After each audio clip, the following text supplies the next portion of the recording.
Let me know once we're live. It's already live stream. You can start.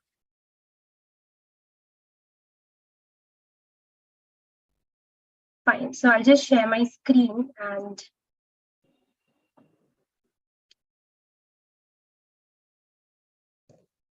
my screen is, I hope, visible for everybody. Yes. Yeah. So hi, very good evening, everyone. So on behalf of Team YOSI and the YOSI Socio-Cultural Group, I welcome you all to the World Photography Day on August. And this is at YOSI Governing Council. We have Dr. Sonal Kalia as the President, Dr. Digvijay Sir, the immediate past President, Dr. Divakan Mishra, the immediate past Secretary and the Vice President, Dr. Karan Bhatia, Secretary, Avnish Upadhyay, Treasurer, and Dr. Nilesh Kumar as the Joint Secretary. So, and this is followed by a very dynamic executive team. We have executive members we have pan-India executive members from all parts of India. And, the entire team has been striving working as a team together to, involve all the young ophthalmologists and bring YOSI where it is. So that's the executive team for you. And Dr. Sonal Kalia, she's formed a lot of residential groups, and it was her brainchild to have a different kind of a group, YOSI Socio-Cultural Group.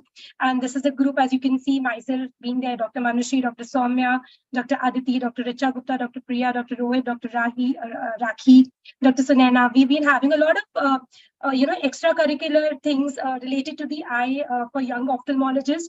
And today's endeavor is one such endeavor, and I'm very thankful to the entire YOSI Governing Council. We have Karan, we have Dr. Divakan, Digvijay Sir, to Dr. Nilesh to give us unending support in all the endeavors, and we hope to continue to doing much better things in the future too. So today's program is the Ozone Photography Day.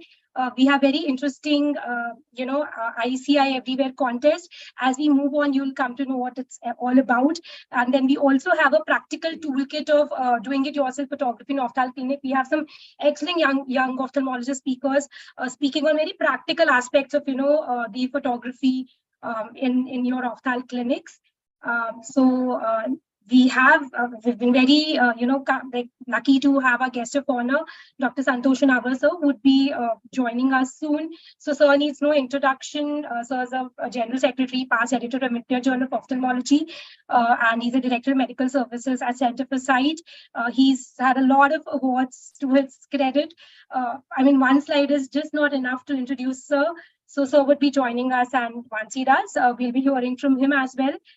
His words of encouragement. Chief Judge, we have Dr. Santosh Bide, sir. So has been very kind to, agree to be our Chief Judge and panelist for this very interesting webinar. So sir is the President, Maharashtra Ophthalmological Society. He's a past President of Pune Ophthalmological Society. He has been the past president of Maharashtra chapter of ISM ICS. He's had a lot of office bearer positions in different forums, and sir has participated in a lot of ICAMs, and he's been an invited speaker at various international conferences as well. So welcome, sir, and thank you so much for joining us today. Then we have judges and panelists. Need no introduction. We have Dr. Digvijay Singh, sir. Sir is the immediate past president. Currently, sir is practicing at Noble Eye Care in Gurgaon, and sir is a pediatric ophthalmologist and a squint specialist. Thank you, Digvijay sir, for agreeing to join us. We have Dr. Divakan Mishra, who's the immediate past secretary and the current vice president. Again, a very dynamic young ophthalmologist, needs no introduction. Again, one slide is not enough for him to introduce. Hello, Dr. Divakan, thank you for joining us. We have Dr. Karan Bhatia, the dynamic secretary of YOSI, and again, he needs no introduction. A lot of honors and publications and awards to his credit. So thank you, Dr. Karan, for being there and always encouraging us in all the endeavors. We have Dr. Avnish Upadhyay. Avnish is he's a treasurer of Young Ophthalmological Society. Again, Dr. Avnish has been very instrumental in supporting us in all the activities. So moving further, Dr. Honavar has joined Karan as yet, no? Okay, sure. So the moderators for this session would be me, Dr. Nupur, and Dr. Rakhi would be co-moderating, and Dr. Priya Sasodia. So without further much ado, let's kickstart the program, and let's hear it from Dr. Rakhi. What Photography Day is all about and how it all started. So over to you, Dr. Rakhi. Yeah, one second. Let me share my screen. Is it visible? Yes, Rakhi, it's visible.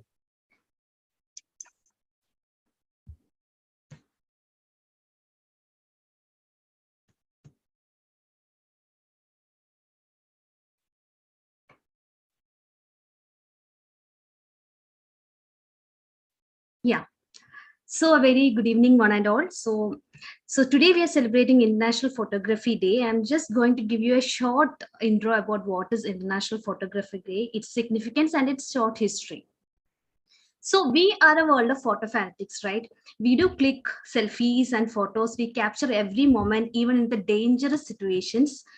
There are, to my surprise, when I searched for this, I came across this fact that around 54,400 photos are being taken worldwide every second, and nearly 95 million photos a day are shared in Instagram. So World Photography Day is celebrated on August 19th because it commemorates the invention of daguerreotype, a photographic process which was developed by Louis Daguerre in the year 1837. On this date in 1939, the French government actually purchased a patent for this daguerreotype process, but it was offered free to the world. So this daguerreotype process was actually one of the earliest methods of capturing permanent images on a light sensitive surface, and initially that was cast on solid metal plates. So this day is basically dedicated to the art and science of photography. However, the first durable color photograph was taken in the year 1861, and there is even a speculation that the first digital photograph was invented in the year 1957, nearly 20 years before the invention of the first digital camera. The first digital camera was actually invented by Kodak after 2 decades. So on this day, the photographers and the photography enthusiasts around the world take photos, share their works on social medias, and exhibit them. It is mainly to reiterate the role that photography plays in documenting history, culture, and personal experience. The important also involves motivating learners and the future generation to treat photography as a career. Photography is actually a very fulfilling profession. Many of us are not even conscious of the various fields in photography. Various personalities globally have enjoyed tremendous success in the areas like wildlife photography, nature photography, childhood photography, and so on.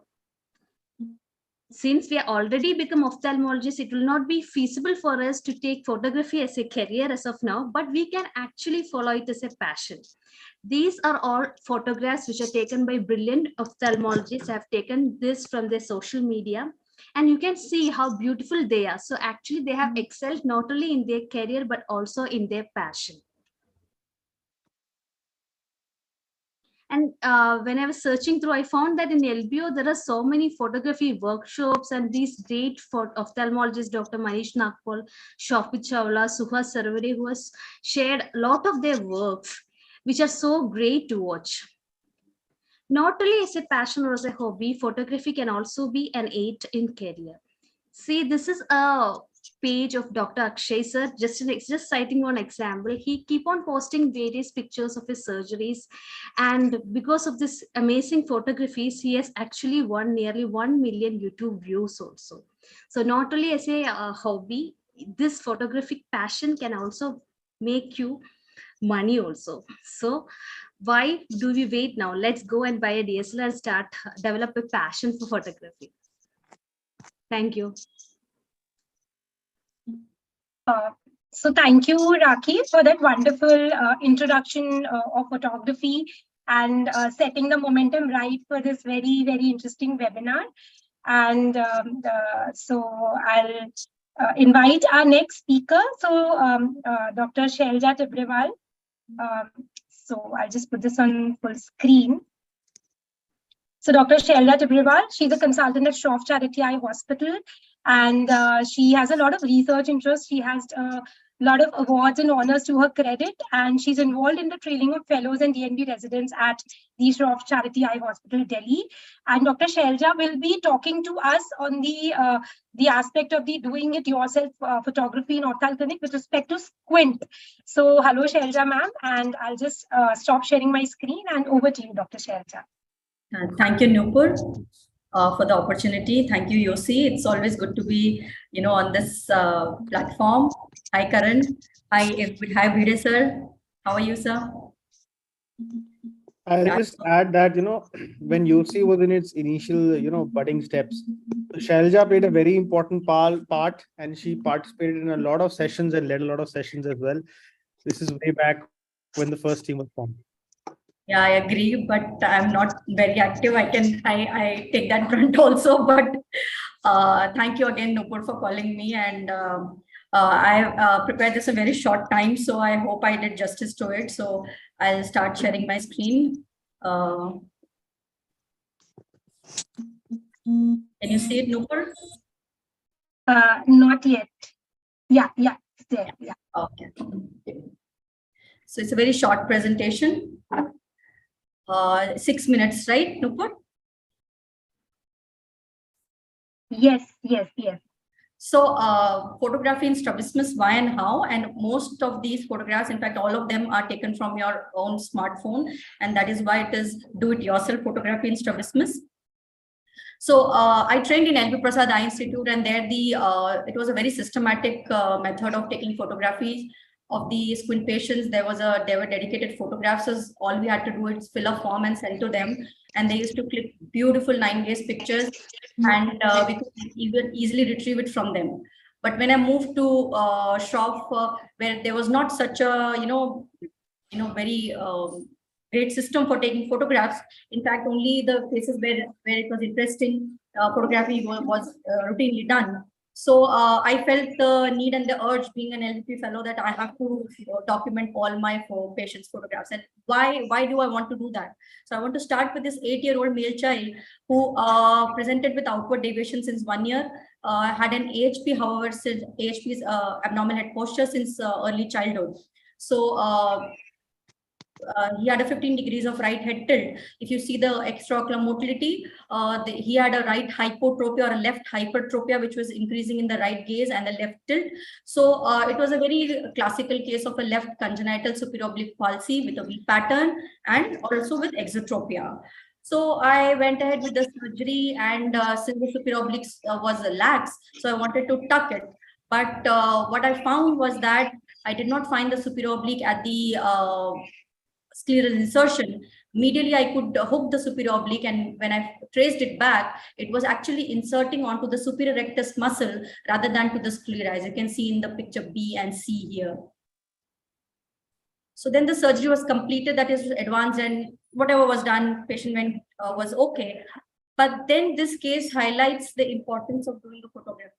Not just the pre-operative and post-operative photography, but also an intraoperative or a surgical, recording of all your surgeries as well. Because these are rare things which you see in your clinic. I went back and I looked the literature. This exact anomaly was never reported, and but it belonged to a class 3 superior oblique anomalous tendons classification given by Rosenbaum, I think.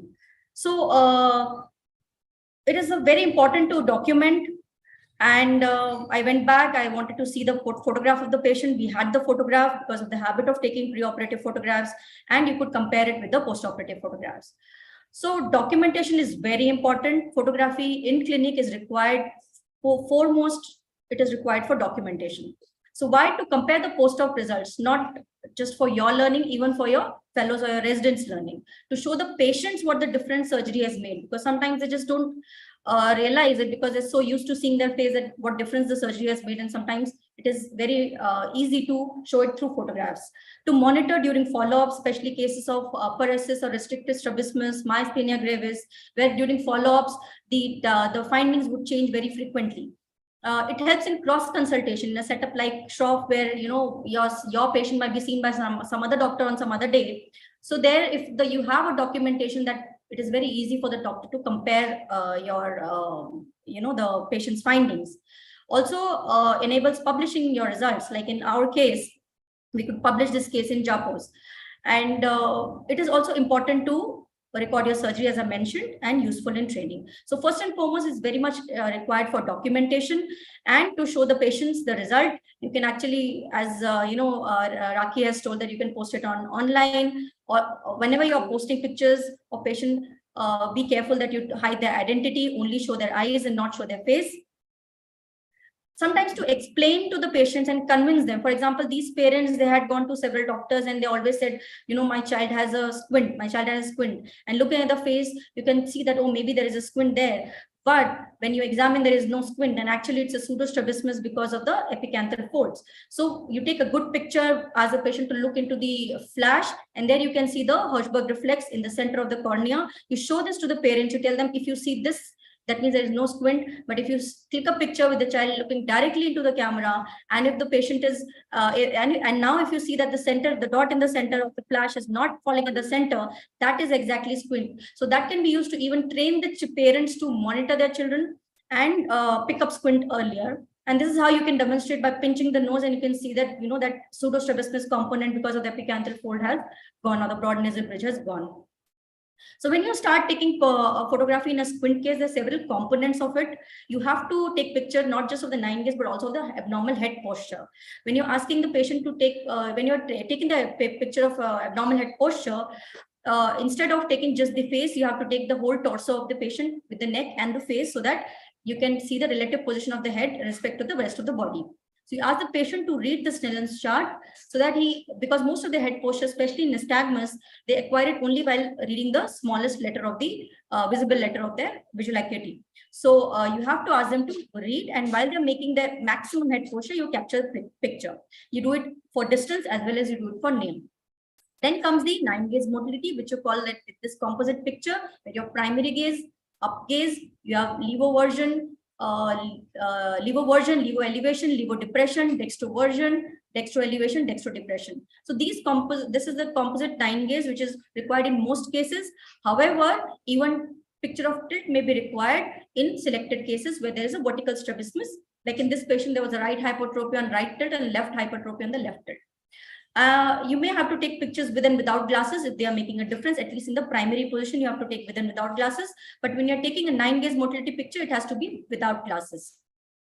Another thing while taking the picture of the 9 gaze motility is that you make sure that the patient head is straight, it doesn't move the head, then again your pictures won't come in a better way.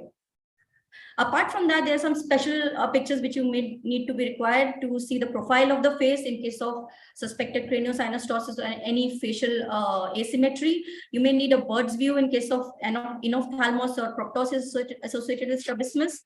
And to elicit pseudotosis, you may have to, and document it, you may have to take a picture with one eye closed. Sometimes children do not cooperate for eye movements. So a doll's eye maneuver is required to check for the motility. This was a child with Mebius syndrome, where the doll's eye maneuver showed that there was a limitation of abduction in both the eyes. So in such cases, even while taking pictures, you have to take a, take a picture while doing the doll's eye maneuver. At the same time, then you compare it with the primary gaze. And sometimes taking a video with a child is much more, useful, and the yield is better because while clicking picture may take more time, but in a video, you can just capture most of the moments. Videos are also good for capturing phenomenon like nystagmus, where photography alone will not help. You have to take a video. And also for special tests like a force duction test or a force generation test, which are best captured by videos. So I will not go into details of these tests, but just showing when videos will be more applicable. So extraocular motility you can capture by your own phone with your camera, making sure that you are at, what I do is mostly I keep a one hand distance from the patient, because for down gaze, you have to lift the eyelid also. So that's the side, that's the place where I'll keep my hand. The phone would be at a distance comfortable for me. At the same time, the patient's face is coming in the center of the phone, so that most of your pictures then come in the same ratio. Otherwise, if you move your phone anteriorly or posteriorly, then the magnification of the picture will change. Then when you are making the 9 gaze yourself, then you have to crop it, and you have to adjust the images so that all of them are in the same proportion. This 9 gaze app is a very useful app for clinic. It's a free app. You can download it. Anybody can download it. It gives you a grid with a socket, this white dots for the eyes. So when you're taking the 9 gaze, it has very self-explanatory instructions. So you align the white dots to the eyes of the patient. The grid automatically aligns to the face, and the app instructs you whether to ask the patient to look up first in one particular manner. First is up, and then is the lever version. If you like the photograph, you accept it. If you don't like it, then you can retake it. Make sure that the patient doesn't move the head. Only the eyes are moving. You can ask an assistant to help to give them targets to move the eyes in a particular direction. While clicking pictures for down gaze, make sure you elevate both the lids equally so that you can see the upper limbus and compare it between both the eyes. So you can see it will show the direction where the patient needs to see for a particular picture. Only if you're satisfied, then you can click a yes. Otherwise, it gives an option of retake.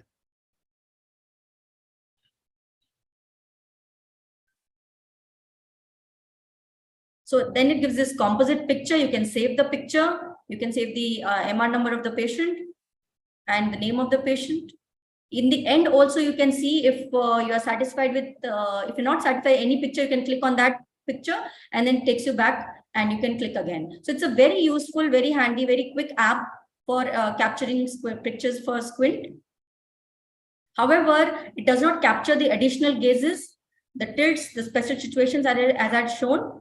The quality of the picture is user dependent. For example, in this picture, the primary gaze, the patient is actually not looking at the camera, so it is not very useful unless the paper person who is taking it has some knowledge of how to take it, how it should look. So you have to train, if you're training paramedical staff. It does not crop as required to hide patient identity. So using it directly in public forums, in social media, or for publication is not advisable unless you've taken consent from the patient. And it reduces the resolution of images as compared to those directly taken from a camera. So if I have a patient where I know that this is a very good case for a presentation or publication, I would take it directly from my camera rather than using the 9 gaze app. So in the end, photography is not just for clinical documentation. It also helps you capture memories with your patients and also bond with them. So thank you.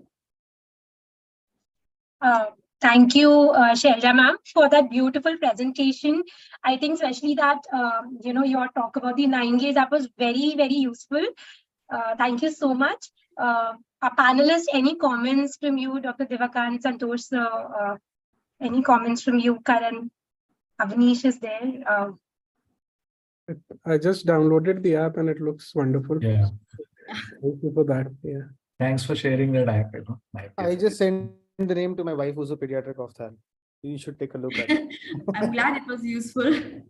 Yeah, but it's a very useful app. Only thing is the resolution is not as good as your camera. So, but for day-to-day, everyday practice, it's good. At least having something rather than not having anything. Nothing. True.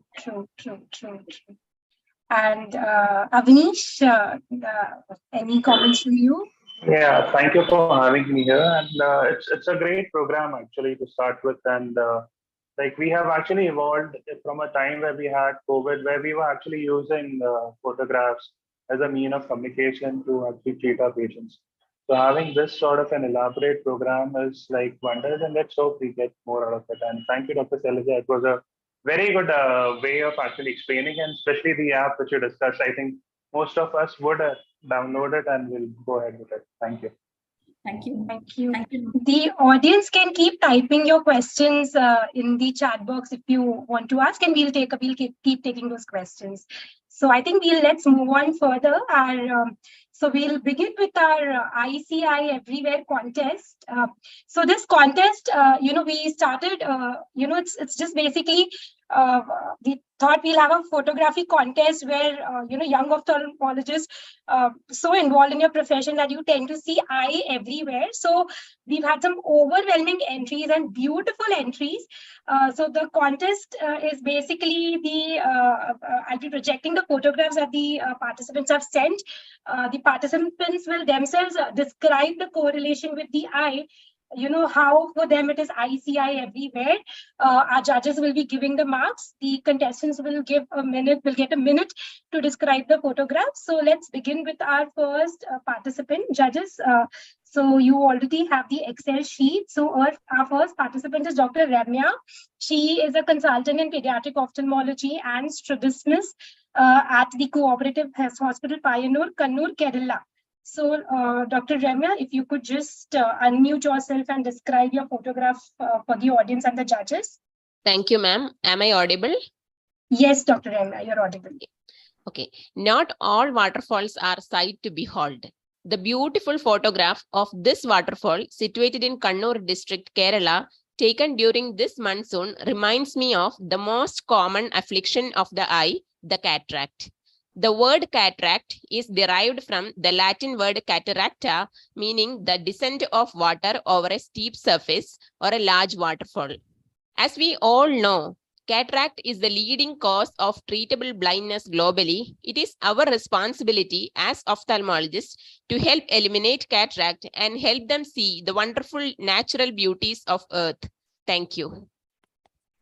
Thank you, Dr. Ramya, for that thing. So, judges, would you want to comment on anything, Santosh sir, on that photograph and correlation with the eye? What do you think about it, sir? It's a good photograph, actually. Only thing, I think the lighting condition, was it in the bright light? Because I could see everybody was squinting because probably the light was falling in their eyes. Dr. Ramya? Yes, sir. It was taken with my phone camera. No problem. It's a nice photograph. Yeah, good at it. Yeah. Thank you, sir. Great. Dr. Divakant, your comment on the photograph? Would you want to? Right, nice photograph, and the correlation was great, and the message that she gave about eliminating blindness, that was nice. So good, nice efforts. Yeah. Yes. So I'll move on to the next photograph, which is 1 second. Yeah. So next we have Dr. 1 second. Harshal Sahari. He's a clinical vitreoretinal and ocular oncology fellow at Sangrai Hospital, Shimoga, Karnataka, India. So over to you, Dr. Harshal. If you can unmute yourself and describe this photograph. Good evening, everyone. I'm Dr. Harshal, and my photo is like a title is like love in every sight, like love at first sight. I can correlate with love in every sight. There was a patient where like being as an ophthalmologist, we see like eye everywhere, but as a heart and when we treat our patient with not only as a subject, but with the empathy. That's why my caption is like, heart within an eye makes the world a lovable sight. Like eye for an eye makes the world blind. For myself, it's a heart within an eye makes the world a lovable sight. Thank you. Thank you, Dr. Harshal, for sharing that photo. Dr. Karan, would you want to comment on that? You're on mute, Dr. Karan. What he said, we do see these cases in uveitis and all of that.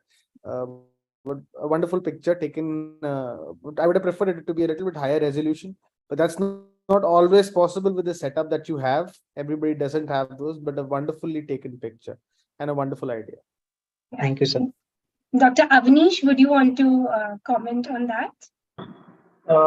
Yeah, I mean, if we could have used, you're using a slit lamp for this, right? And can you help us, can you tell us how did you try to focus it and get this sort of a picture? And how do you follow these sort of patients out? Sir, I tried with slit lamp, and in my setup there was no there in that slit lamp there was no camera itself inbuilt. So I tried slit lamp with my mobile, and I tried very hard to get the picture. That's why the resolution is slightly less. But yeah. Yeah. So I think for me, more than the photograph, I really like the correlation, the heart and this thing. So that was a nice correlation to have. Thank you, Dr. Harshal. Thank you, ma'am. Yes, thank you. And we'll move on to the next photograph. This is Dr. Lipi Mittal. She is fellow in Phaco and Refractive Surgery at ASGI Hospital, Jodhpur, Rajasthan. And this is Dr. Lipi's photograph. Over to you, Dr. Lipi. Hi, good evening, everyone. So the question is whether it is a shining star or a macular star. This picture was taken last year during Dussehra celebration, depicting a firecracker shot in the sky, which resembles the classical radial pattern of the macular star. Macular star is accumulation of hard exudates along the outer plexiform layer of Henle, which can be seen in several ocular conditions like hypertensive retinopathy, neuroretinitis, papilledema, etc. Macular star formation takes time to develop and resolves over weeks, just like the process of firecracker taking time to ignite, travel upwards, and eventually bursting into the dazzling pattern in the sky before fading away. So this analogy emphasizes the gradual progression and eventual culmination of both the events. However, firecracker process is relatively quicker. Thank you. Thank you, Dr. Lipi. Rakhi, would you want to invite our panel judges to give comments? Yes, that was a wonderful correlation actually. So now I would like to request Dr. Digvijay sir, to give your valuable comments. I think sir has not joined yet. Sir is busy in another webinar. You can, yeah. And sir, please give your comments for this. Dr. Devakant, the retina surgeon. So I think we can move. So I have a question here. So how did you manage to take it? It's not so easy capturing this. I took this from my iPhone camera. Actually, we were on the hostel terrace, and in front of us there was Dussehra celebration happening. So we were on the terrace, and from there I took the firecracker shot. It was a surprise to me as well. But the shot More was like an animation, actually. No. It is my. I know, but it looks like that. An excellent click. Yeah, another thing is you can take a video and then edit, because video is a continuous process. You can't click continuously. Yes. Because there will be some gap. So instead you just make a video of that particular thing, and then you can edit that video, and then you will get this beautiful picture. But a really good photo and good correlation. Yeah, very good. Dr. Avnish, another retina surgeon. Would you want to comment? No, I'm fine. Thanks. Okay, fine. So we'll move on to the, 1 second, let me just share the screen. We'll move on to our next participant. This is Dr. Prasanna Ramesh, and he's a YOSI executive, and again, a very young, YO who needs no introduction. So this is Dr. Prasanna's photo. Dr. Prasanna, would you want to, can you unmute yourself and describe your photo, please? Thank you for the opportunity, Team YOSI. So to just share on this particular story.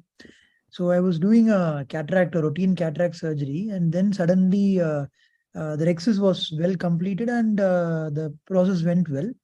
And during the final stages of the procedure, that is the cortex aspiration, I was feeling that my side ports were a little bit weak, and you can see the iris being pulled on either side. And at this point in time, I felt like the eye was actually communicating to me on a different plane. I was able to see a perfect symmetrical circular rhexis with the iris pulling on either side 180 degrees.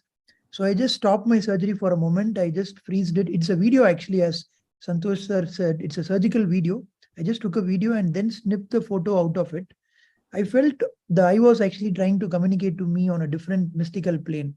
I never got this image in any of the other patients. It was just once in the few years that I'm operating on cataract. So it was a very mystical feeling, and the photo was taken on Zeiss Lumira microscope. It was a video, and then it was converted with a snipping tool into a photo.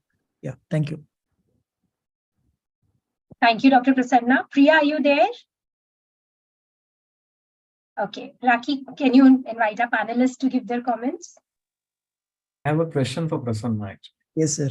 And I have been observing him even in Think Under Apple Tree, and he's a brilliant orator and everything. Thinks out of the box always. Just Yes. elaborate how you did that photograph. Just tell again. Yes, sir. Sir, actually, I mean, my side ports were a little bit weak, obviously, scientifically speaking. So it 180 degree, the iris was actually getting attached on either side. So that happens once in a while, maybe for the best of the surgeons, is what I believe. At that moment, my rexus was circular and this was going on either side. So at that moment, it was more like a mystical feeling for me that the eye, I was able to see an eye in the eye. So what I did was, How did you manage iris to become like that?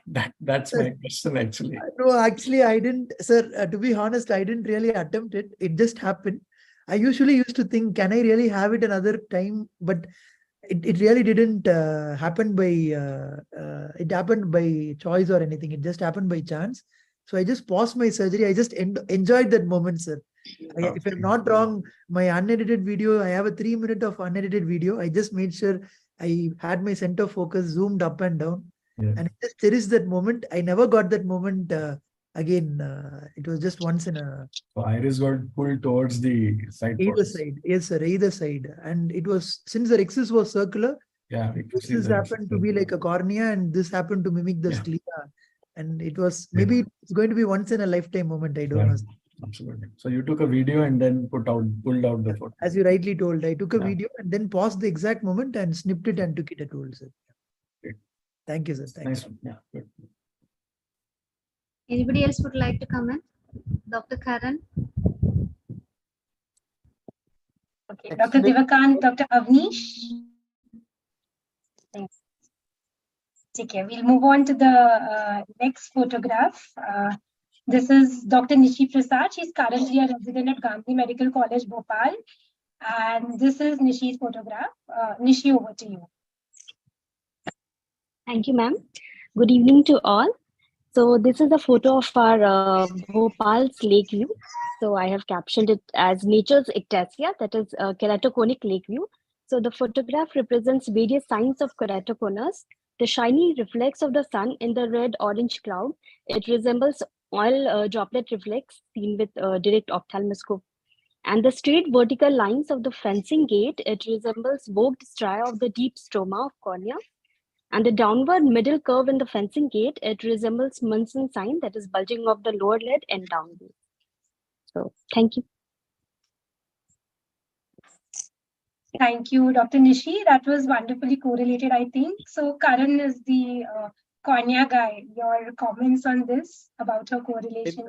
I love the picture and I love the correlation. It does show that, but beauty lies always in the eyes of the beholder. That's what she's seen and she's made us see it. Thank you, sir. Yes. Santosh, sir, your I think I see what mind sees, I think she likes to see cornea and ectatic cornea as a correlate things. So good. Yeah. For students, we can show this photograph and tell them to remember all the signs. I think with this photography contest, we may actually come up with new ways of correlating things with eye, and you never know. So, nice. Dr. Devakant, your comments on this? I mean, as everybody said, the correlation has been fantastic. So, who would have thought? So, and as you said, now we have to analyze all our photographs and come up with something correlating with the eye. We see eye everywhere, right? Yes. The next photography event. Yes. Great, wonderful. I'm sure now every time we're going to click nature, we're going to think, YOSI koi contest rakne wala hai, so let's start clicking. You never know, you may have a chance to win. So, yeah. So, Avnish, are you there, Dr. Avnish? Yeah. I think as everyone is saying, the correlation which he's talking about is so much in depth, where you actually think about keratoconus and it back. Makes you remember it, like you don't need to go back and think, you just remember the photograph and then you can easily correlate. So excellent way of actually putting it up. And we should ask her when was it that she realized that, I think she was giving her exams where she was like seeing everything in so much of that. Yes, the movie which we saw, Matrix, where you are seeing in that depth where everything is like that crystal clear. It's a lot like love. No, and what I really liked about her correlation was that she correlated a lot of signs. It was not just one sign which she correlated, but the whole bunch of it. So I think that was very nice, very nice. Yes. So with Thank you. this, I hope judges you're marking in your Excel sheet. And with this, we move on to our next very interesting talk by Dr. John Davis Akara, again a very dynamic young ophthalmologist. Dr. John Davis is a glaucoma and cataract refractive surgeon in the Western Eye Hospital at Kochi, Kerala. He was a former glaucoma consultant at Sri Ramchandra Medical College, Chennai, and Little Flower Hospital, Angamali. And he's completed MBBS and MS ophthalmology from JIPMER. He's presented at various national forums, and he's worked on virtual reality perimetry, smartphone ophthalmic imaging, virtual reality, Raspberry Pi-based surgical recorder, 3D printed glaucoma valves, smartphone apps, and other innovations. He also holds a patent for John Dar's foldable funduscope and ultra-portable fundus camera. So I think he's absolutely the right candidate to, talk about his topic on, the importance of documentation and photography for a comprehensive ophthalmologist. So over to you, Dr. John. Thank you, Dr. Nupur, for the introduction, and thank you to YOSI for organizing this webinar on World Photography Day. Photography is something which is very important and very passion for many ophthalmologists, and that is probably why you are repairing the God's own camera. The eye is God's own camera, and your work is to repair God's own camera. So we are all camera technicians in a way. Is my screen visible now? Yes, Dr. John, please go ahead. Okay. So let me just go on to the talk. So before the talk, financial disclosures. I do speak about some of the devices which I have made and some apps which I have made. The eye grader, 3D Atlas of Ophthalmology, Funduscope, and so on. Firstly, why click photographs? I think in the first talk, it was already covered that, we already saw the importance of having a photographic documentation with you, and how it would have been very useful at a later time. So documentation is the main reason we have it. And also we can use it for getting expert opinion. If you see something which you're not able to make head or tail out of, you take a photograph, click it and send it to somebody, get an expert opinion. It is very easy, very quick, can be done very easily nowadays. You can do teleophthalmology proper. You can use these photographs which you click with your smartphone for publication and also for presentation. You don't need high-end slit lamp camera unit with a dedicated, fundus camera to get good photographs for publication or presentation. You can monitor progression. You can, show patients their various diseases and convince them, okay, this is what you have. This is why I need to operate you. This is the improvement from the previous visit. All these things are very much possible. And also there are software to measure lesions also. And why would you, not use your smartphone? The smartphone, as we saw, it is the best camera that you have because you have it always with you. It doesn't matter that you have a high-end, slit lamp camera or a high-end fundus camera. If you are not able to use it, it is easily accessible, affordable. It's easy to use, portable. You can review your images immediately. You can do editing on the smartphone. You can do sharing. You can do online backup. All this is very much possible with the technology that we have in our pocket. As a glaucoma surgeon, you have to do gonioscopy, and you can document the gonioscopy, beautiful photographs. You can do, you can take optic disc photographs. You can even take RNFL photographs. And you can document everything. Then these are some more photographs. Mind you, all these are taken with a smartphone. These are photographs taken with a 78 diopter lens on a slit lamp with a smartphone. This is a gonioscopy. It shows the peripheral iridotomy. It shows the ostium, and it shows a membrane attaching from the ostium to the PI. And all these are very useful. Cornea, as this is a keratoconus patient. If you can see here, they can see the Vogue stripe. So you can take these photographs, document them, you can publish them, you can present them, and different kinds of illumination, learn the basics of slit lamp illumination and use all these things. You can even record a video for tear breakup time. You can take specular photographs also.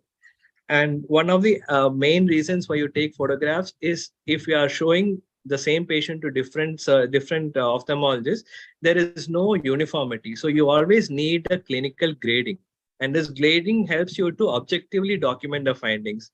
And this is one app which I made to help you document your clinical gradings properly. Photographic evidence of the grading, you send it to the next consultant who sees, they'll be able to compare your findings and see their findings. So that is very important in to take a photograph. This is the slit lamp adapter which I use. This is not a proper slit lamp adapter. It's a universal smartphone scope adapter, that is telescope, microscope, binoculars, whatnot. So you can use this. It is only 400 rupees right now. And you can easily take photographs and videos. And this QR code leads to a video of me explaining how to use the slit lamp adapter. These are some videos which I have taken. This one on the right, it shows the aqueous currents flowing. This can be used for teaching videos. This is a phacolytic glaucoma. This particular article, it is there in the Kerala Journal of Ophthalmology. I discussed the various settings which you can use to take good photographs with your smartphone, slit lamp, and fundus. These are some of the settings we need to look at. Due to lack of time, I'm not covering it. I think Dr. Nilesh will cover all these settings. The exposure, focus, and all these have to be adjusted to get the good photographs. For fundus, you can use a fundus scope, smartphone fundus camera. I have made a portable one which you can fold and put it in your pocket. And this is, you can message me if you this. And this is a fundus photograph taken with the foldable fundus scope. This requires a smartphone, any smartphone, and a 20 diopter lens. After using it, you can fold it and put it in your pocket. The lens remains inside the case. So it acts as a case for the 20 diopter lens.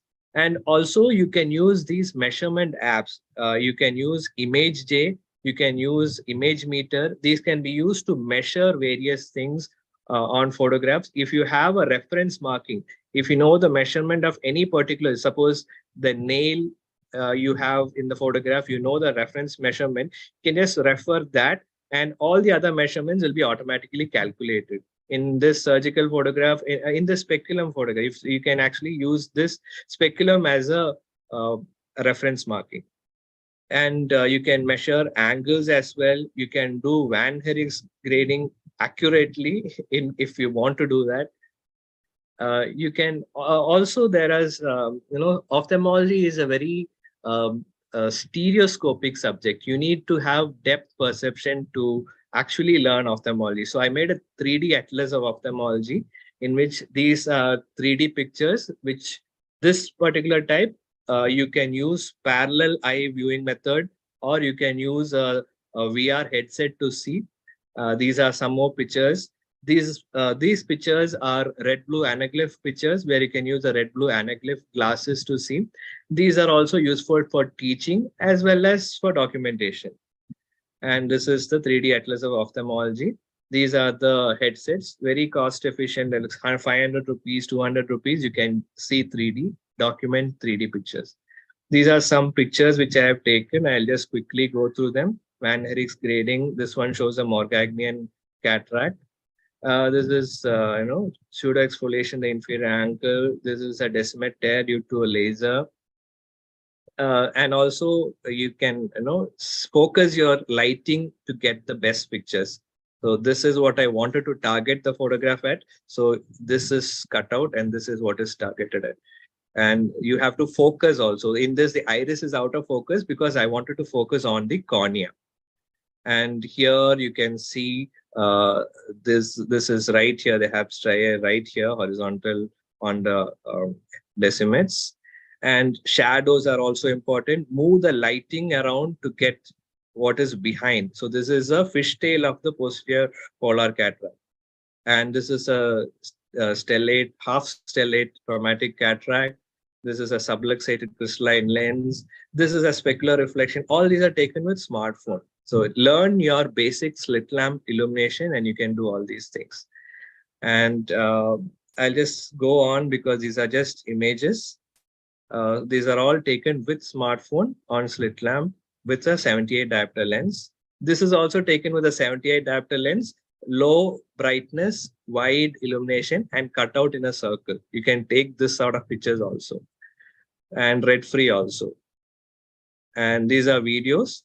The left one shows a pseudo exfoliation. I put a 90 diopter lens and see the fundus. In the right one, you can see the vase ring. Vase ring, you have to focus exactly on the vase ring to see it. Yeah, there it is. Yeah. So it's all about lighting and focus. Thank you.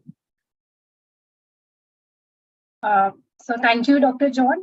That was a wonderful presentation, talking about the smartphone photography, all the various apps. Thank you so much for, discussing them with all of us today. Sorry. So thank you so much. And any comments from the panelists regarding this? Santosh sir, what are your thoughts? Actually, I have seen John Davis also in AIS many times. Fantastic. And photographs were unbelievable. He's saying he has taken with smartphone, but I think he should share the tips actually. It's not that easy, though he has taken. Yes, sir. You have to really adjust the lighting and the focus. Yes, lighting is the main thing, I think. Diffuse illumination is the key, probably, in some of the photographs. But yes, sir. Especially fundus photos, which you have taken with smartphone, amazing. And foldable fundoscope. Actually, you must promote that more and more.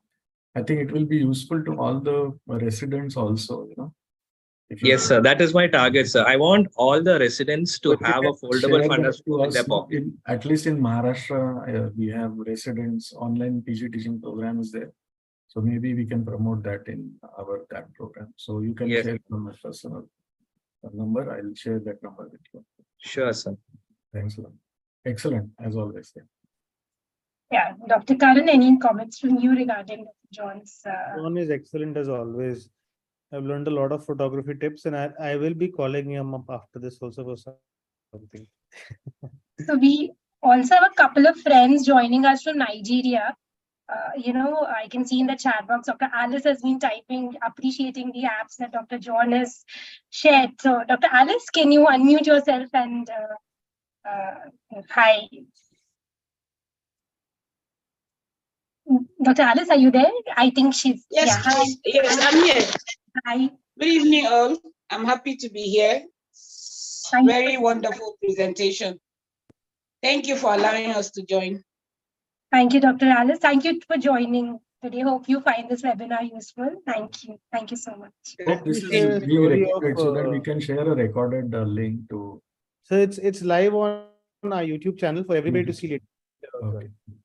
Let me share a story of John. Okay, so when we were in Arvind together, and John had just started doing these. He was doing probably before, but it was new to all of us in Arvind. And from something or the other, he's taking pictures. We're trying to see. It's difficult to. It's something new, right? And then he started to do something in the OT as well. He built up a Linux-based. What was it called, John? That recording system based. Raspberry Cam. Yeah. Raspberry Cam also he built it there. So he is one of the best in innovations in India, and keep it up, John. Thank you, Karan. I've known you from a very, so many years, and in the starting.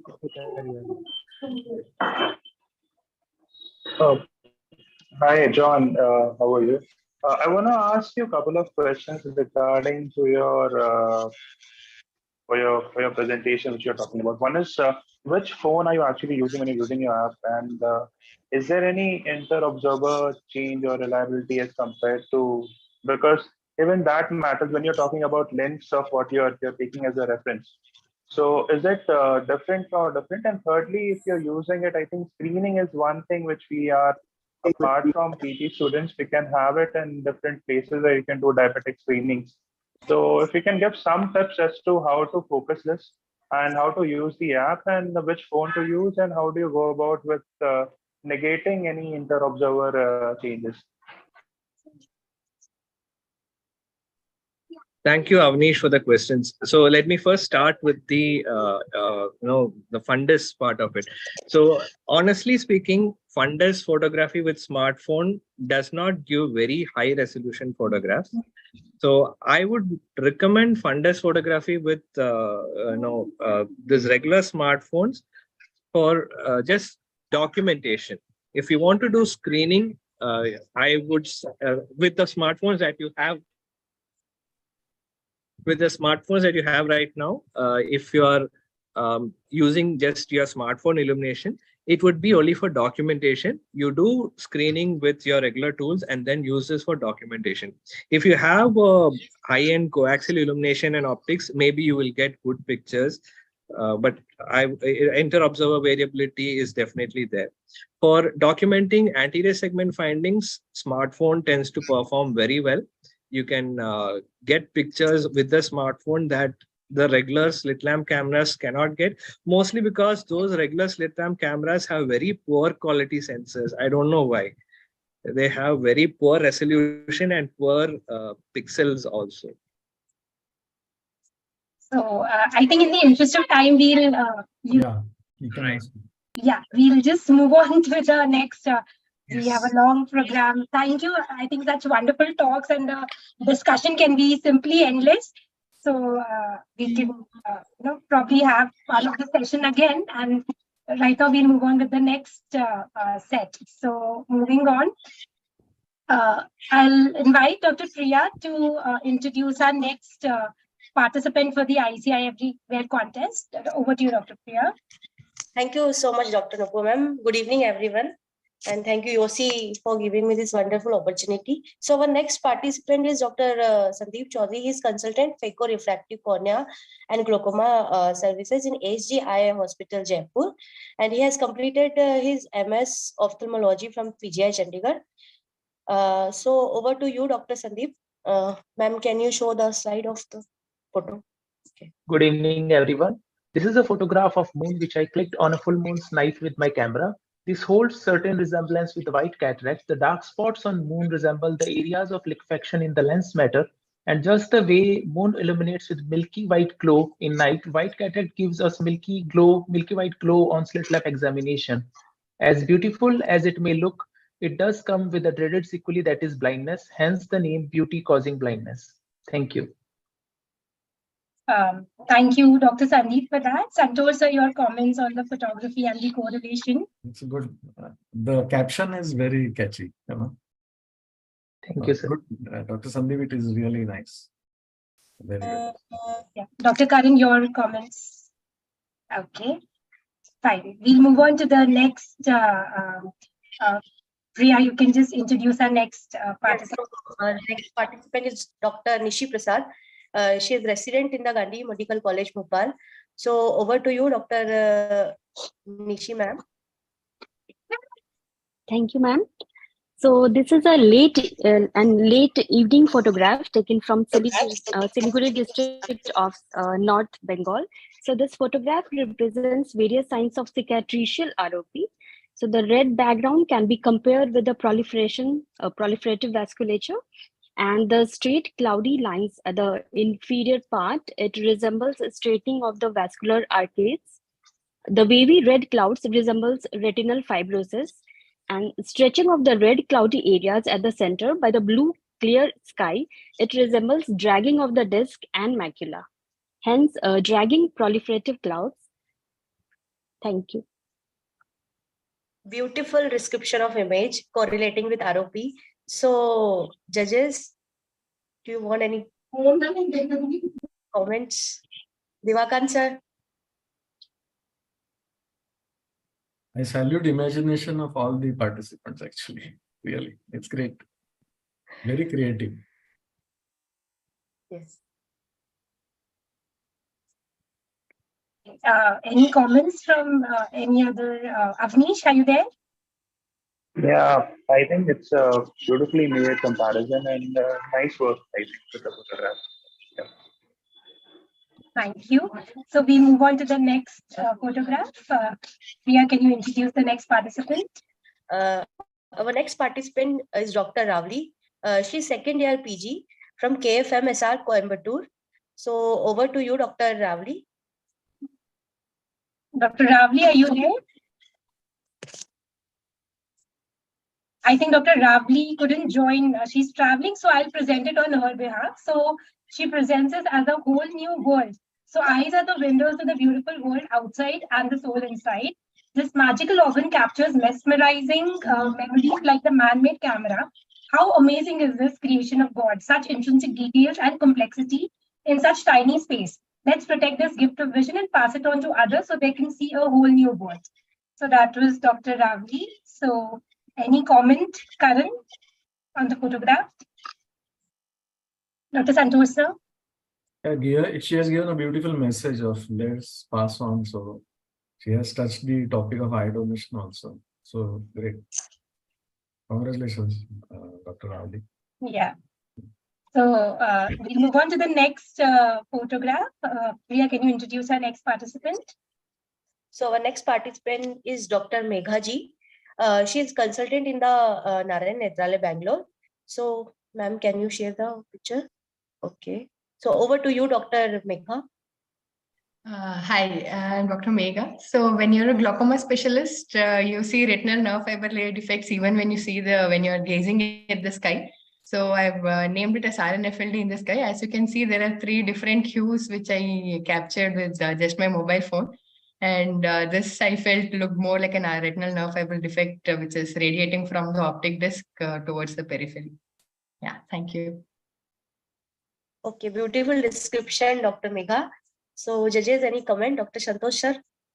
What will you say to the rainbow as a glaucoma specialist? That's my question instead of a comment.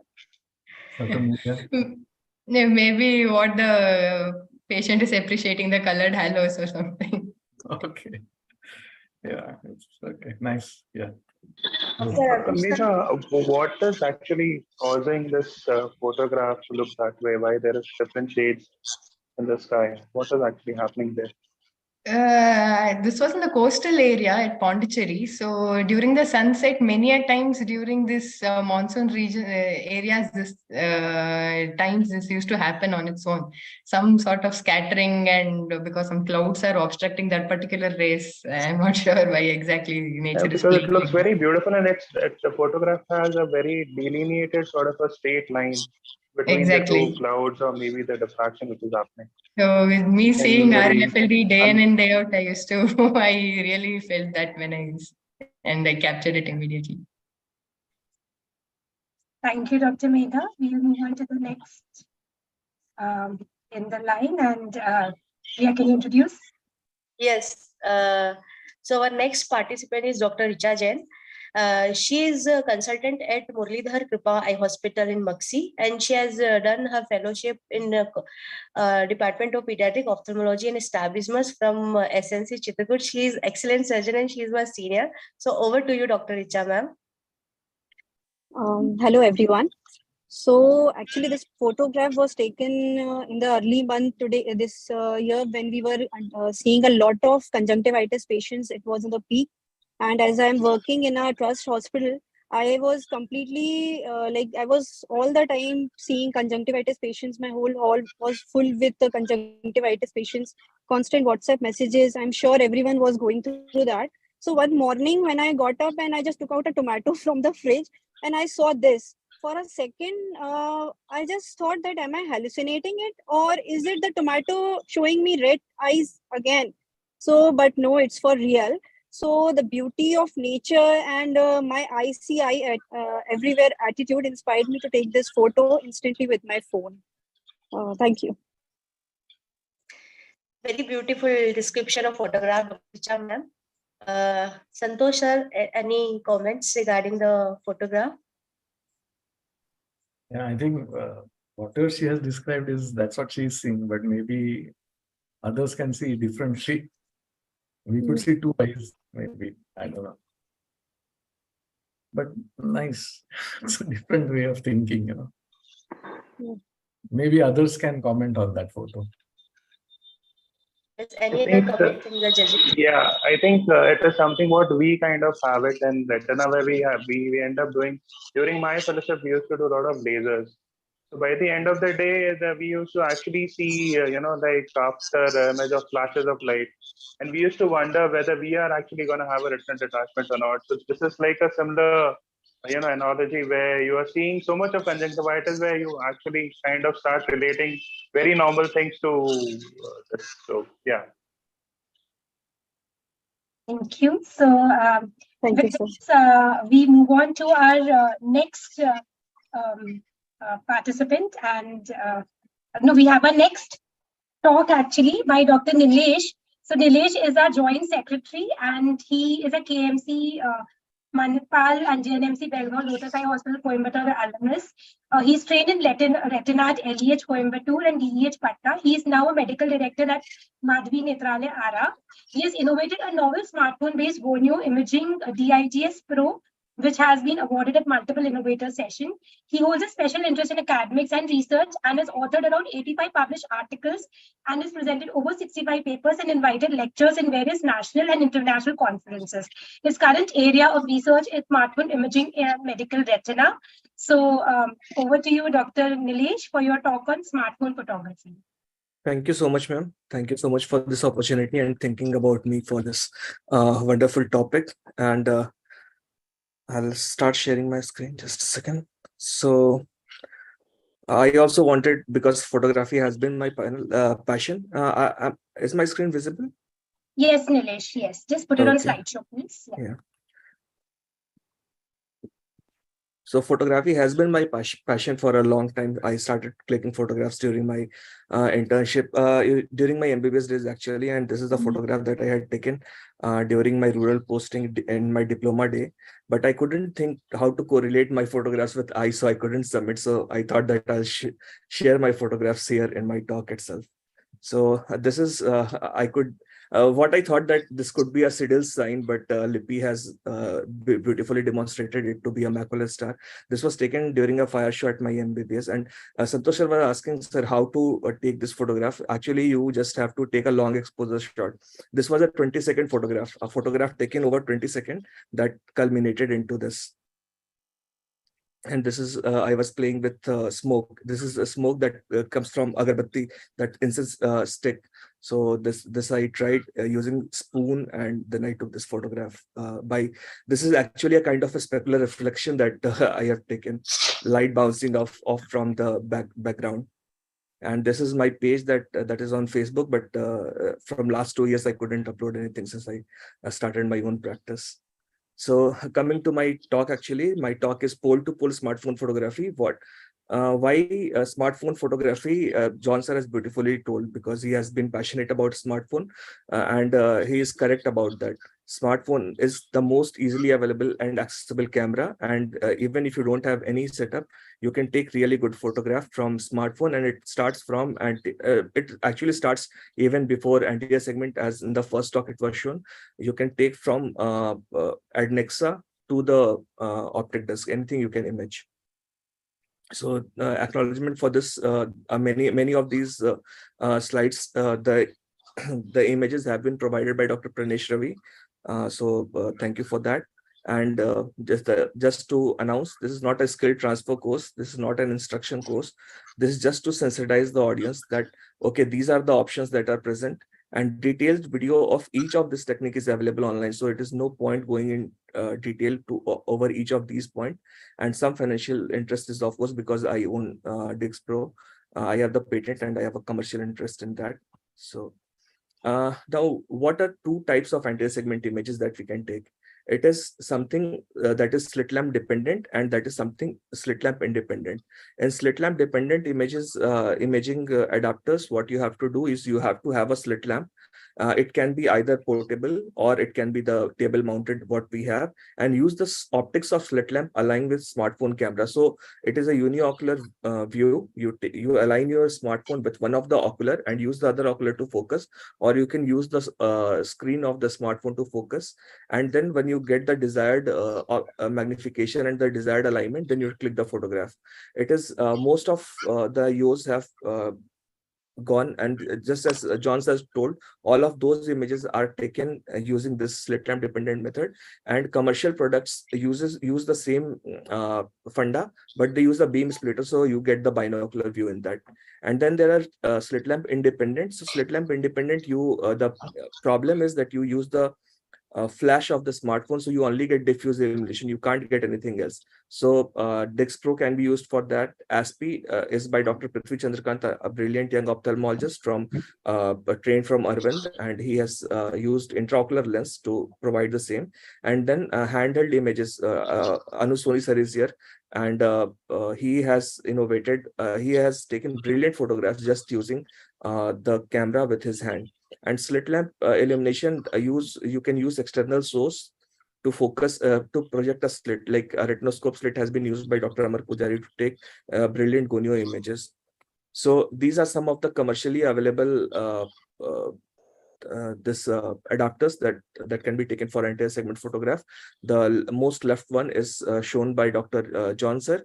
That is the scope, universal scope adapter. And then what you can also do is paste your on the oculus, on one of the oculus surface, you can paste your smartphone, what you called is as the cover, the smartphone cover, back cover, and you can paste it that, and whenever you want to take the photograph, you just put your smartphone over there and take the image. The beam splitter, that what Redmi Remedio shows, is also based on the same thing, smartphone using a beam splitter.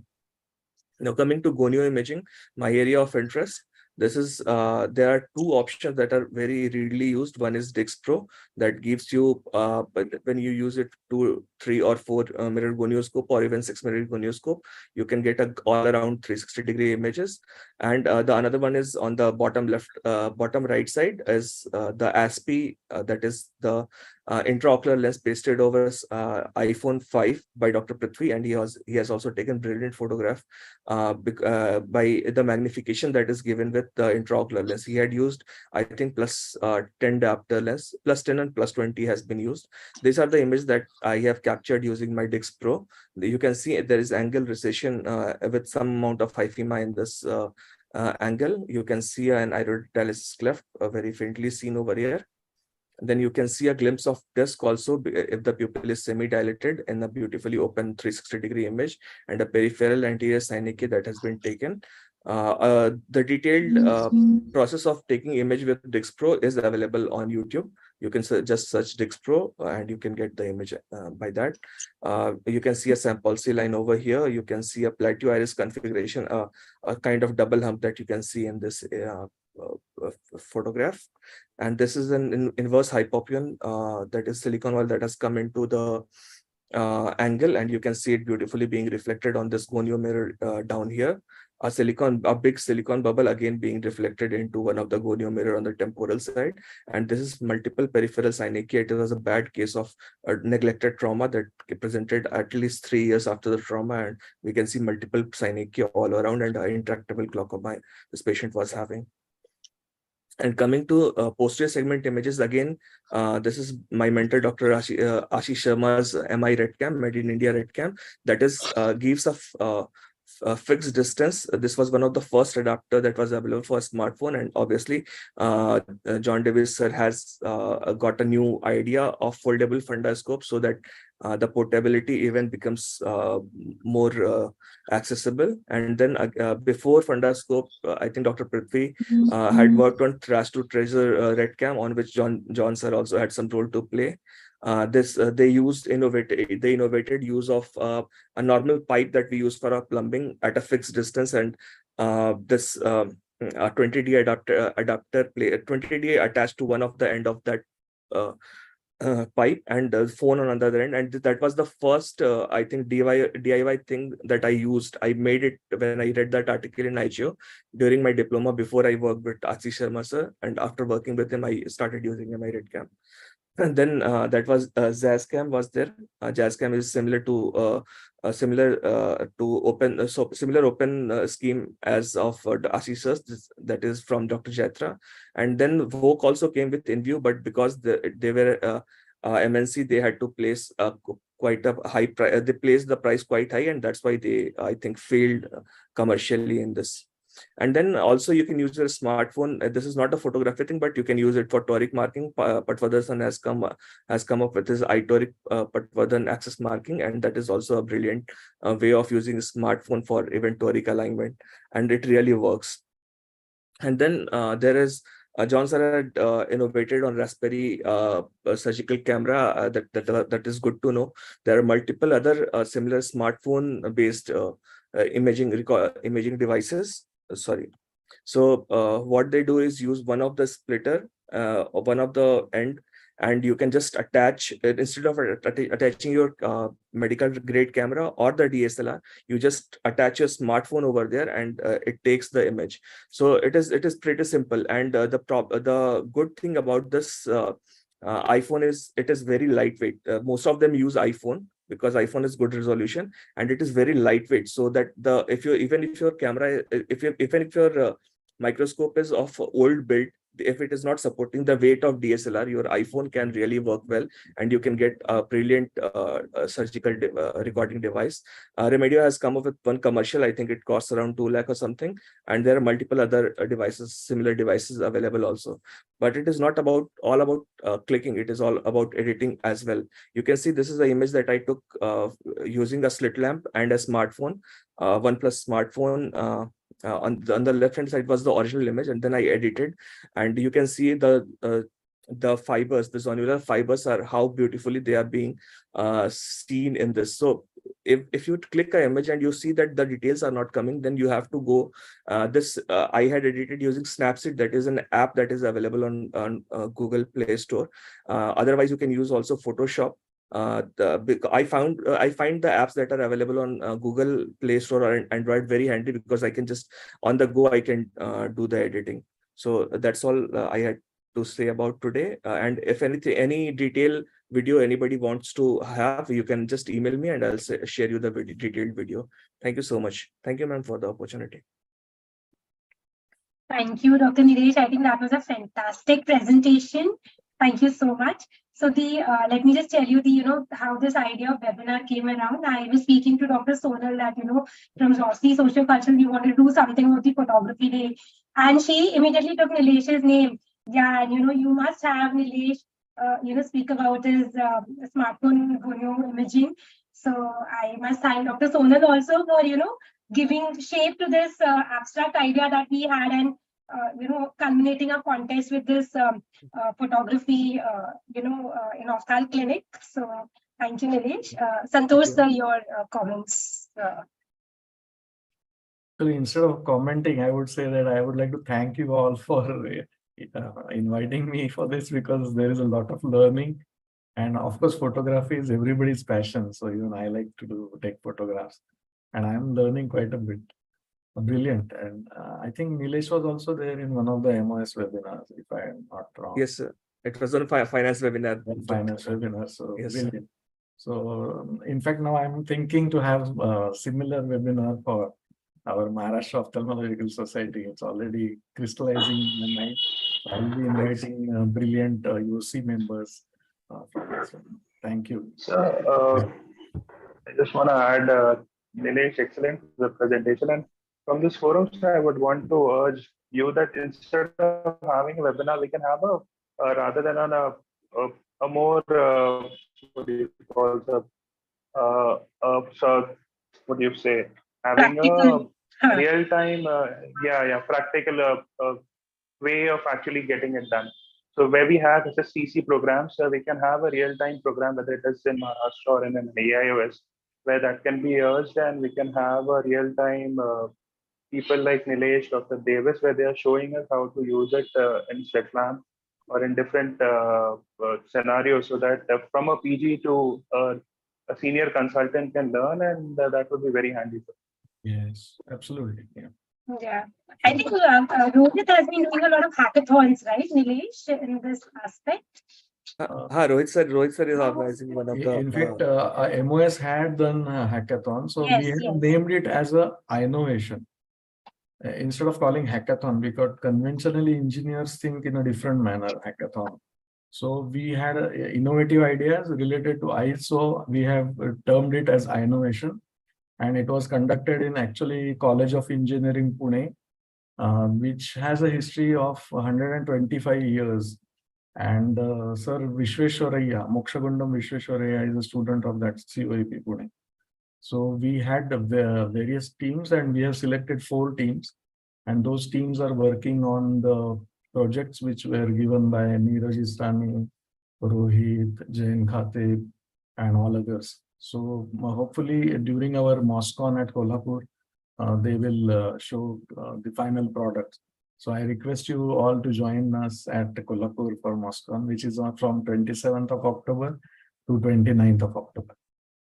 Thank you. It was a wonderful, that program, so was wonderful. I got the pictures from because YOSI was also associated with it, and yes, it was a YOSI was wonderful. also there, and in fact we had done it on Zoom platform also. So those who wanted to join the final presentations, and there are brilliant ideas like for low vision aid.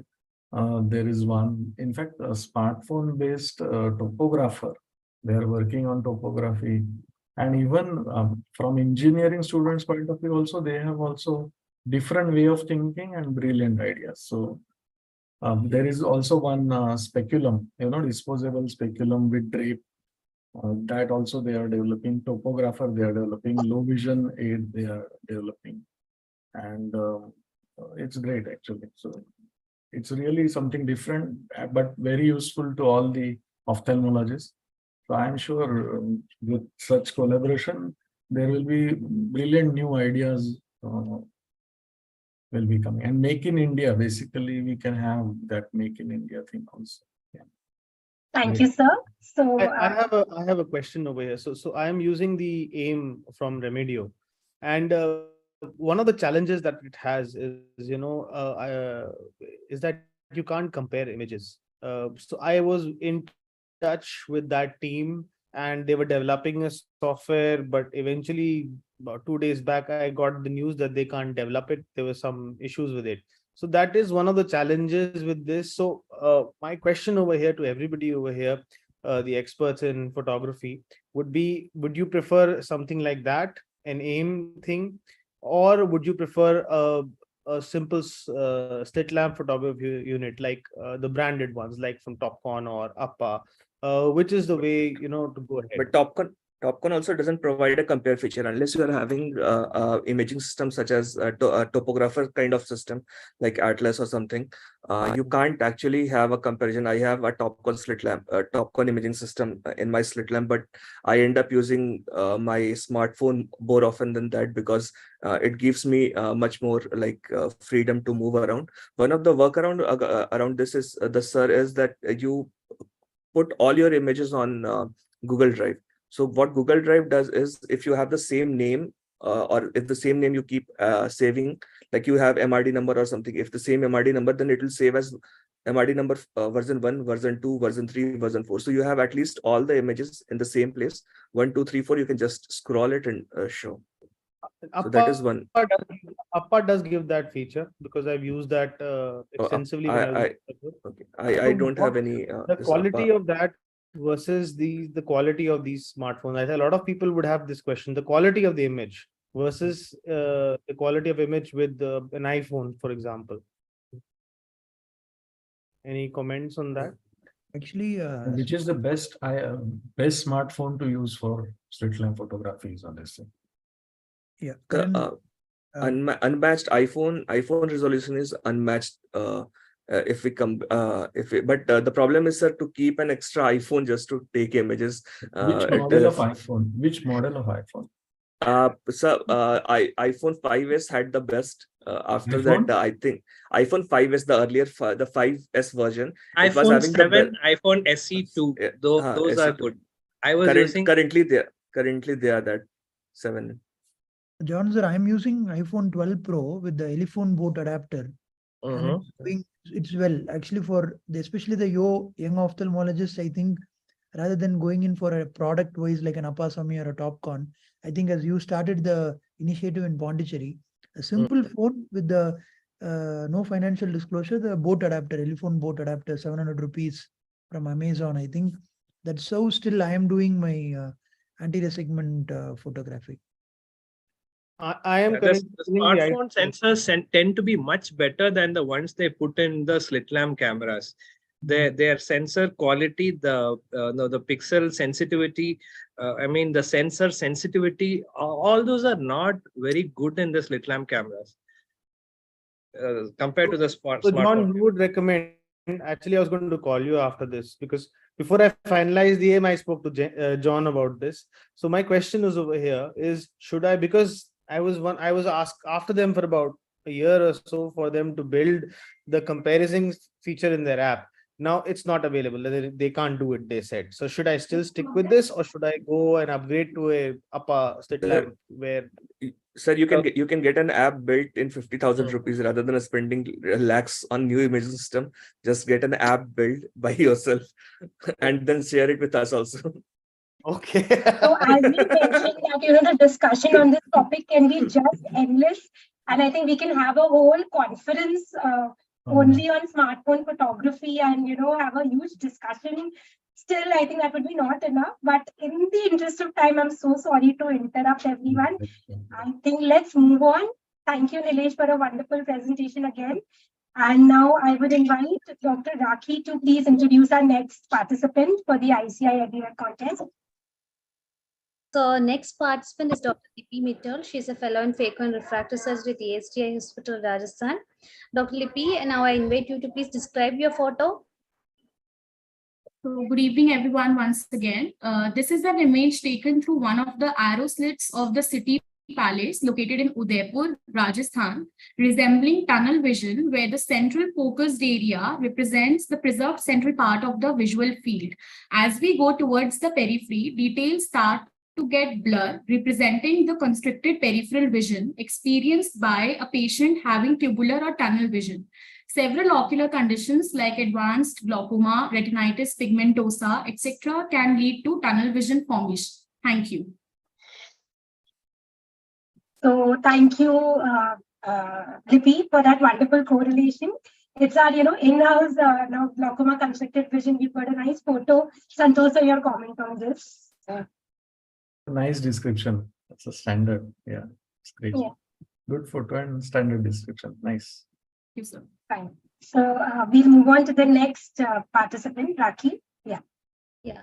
Our next participant is Dr. Ramya Iduchiri, who is a pediatric ophthalmologist and strabismologist working in Kerala. Dr. Ramya, I would now like to invite you to describe your next photo.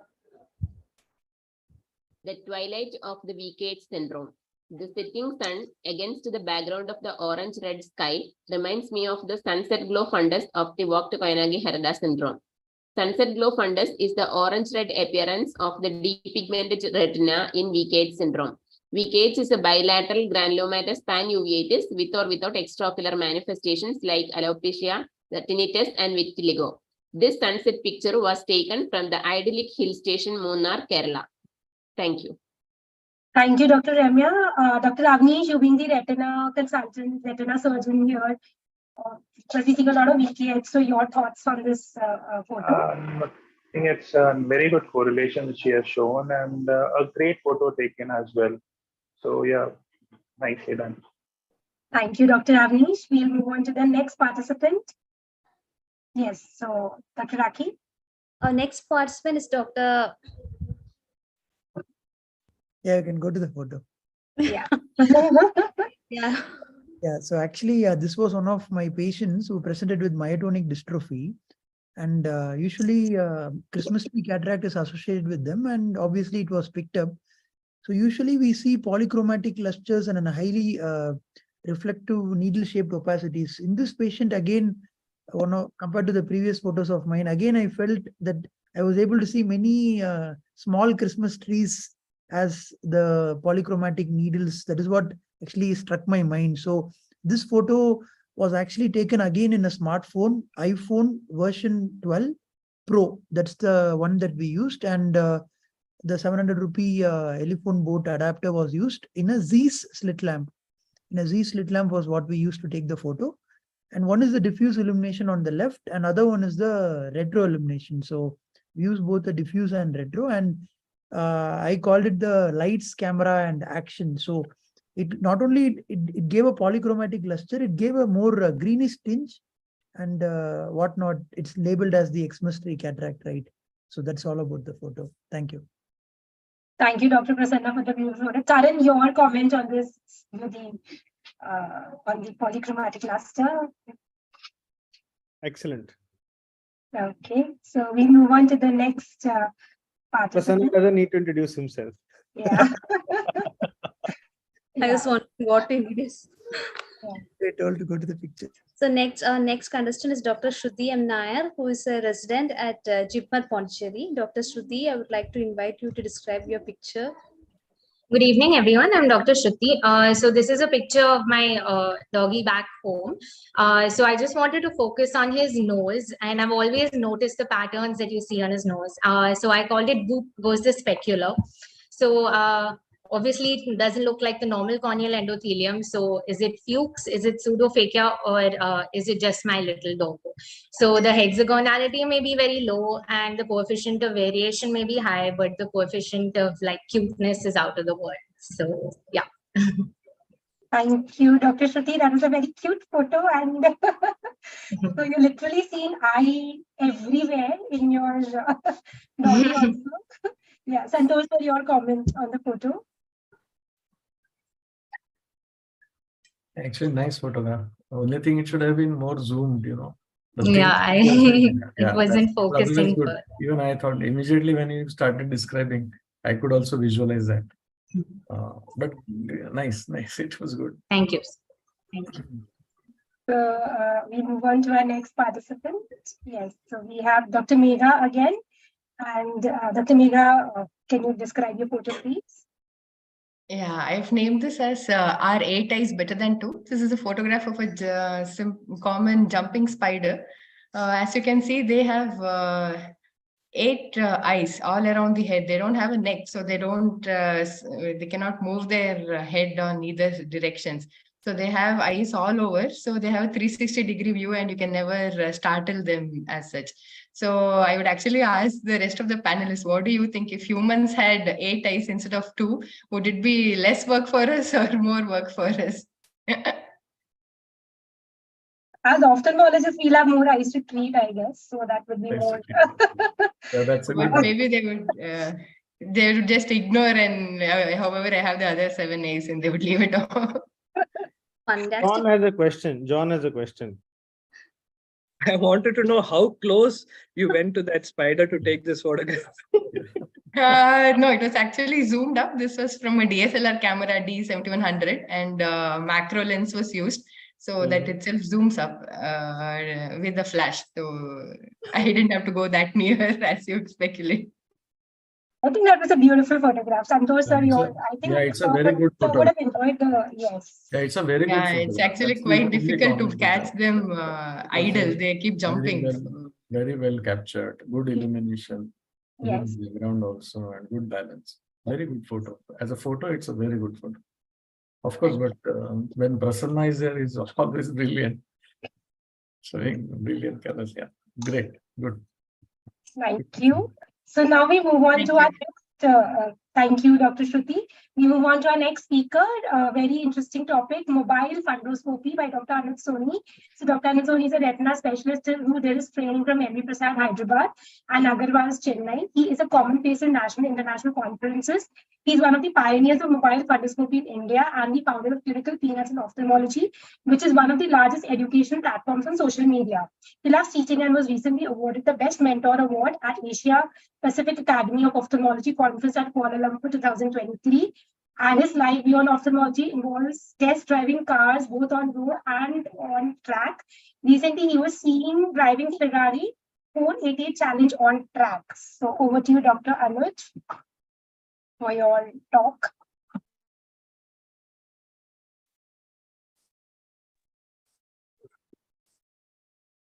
Yeah, okay. So thank you for having me, and it is nice to be on this platform.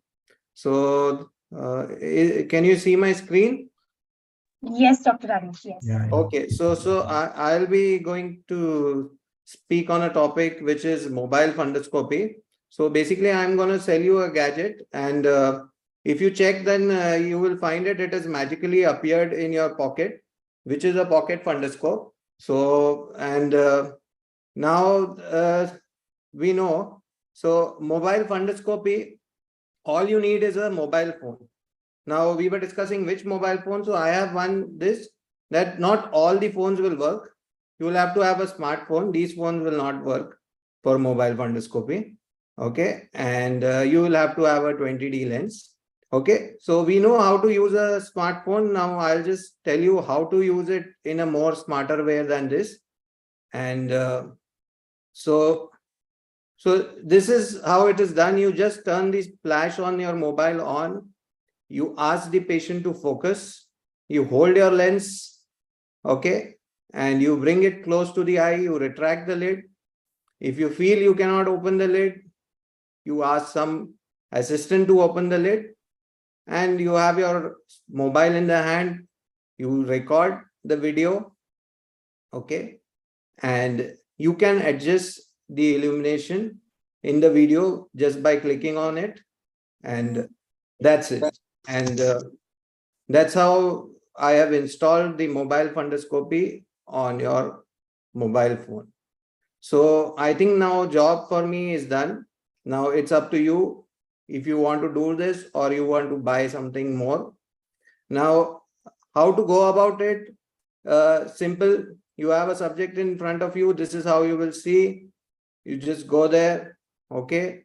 And with first attempt, it may not happen, but practice makes perfect. You should have a good patient also. You try it again on the same patient, and yes, Eureka, you have got the mobile fundoscopy. Okay. Now, if you want to share this on YouTube or Facebook, or you want to send it to your senior, junior, or to the patient, or you want to charge it, or you want to do it for free, is totally up to you. Whether you are an innovator, entrepreneur, or you are a philanthropist is totally up to you. But there is no art in this. It is just a skill. Okay. Because I have seen in ophthalmology, everything becomes an art because you don't want to teach it. So how do you go about it? So I'll just share a few images. So you can see hemorrhages. You think it is a vein occlusion. So if you see carefully, you can see macular edema as well. And these are all 4K resolution. So I don't think any camera gives you better resolution than this. Okay. There is no age limit for this. You can do mobile fundoscopy in pediatric, neonates, and in even geriatric patients.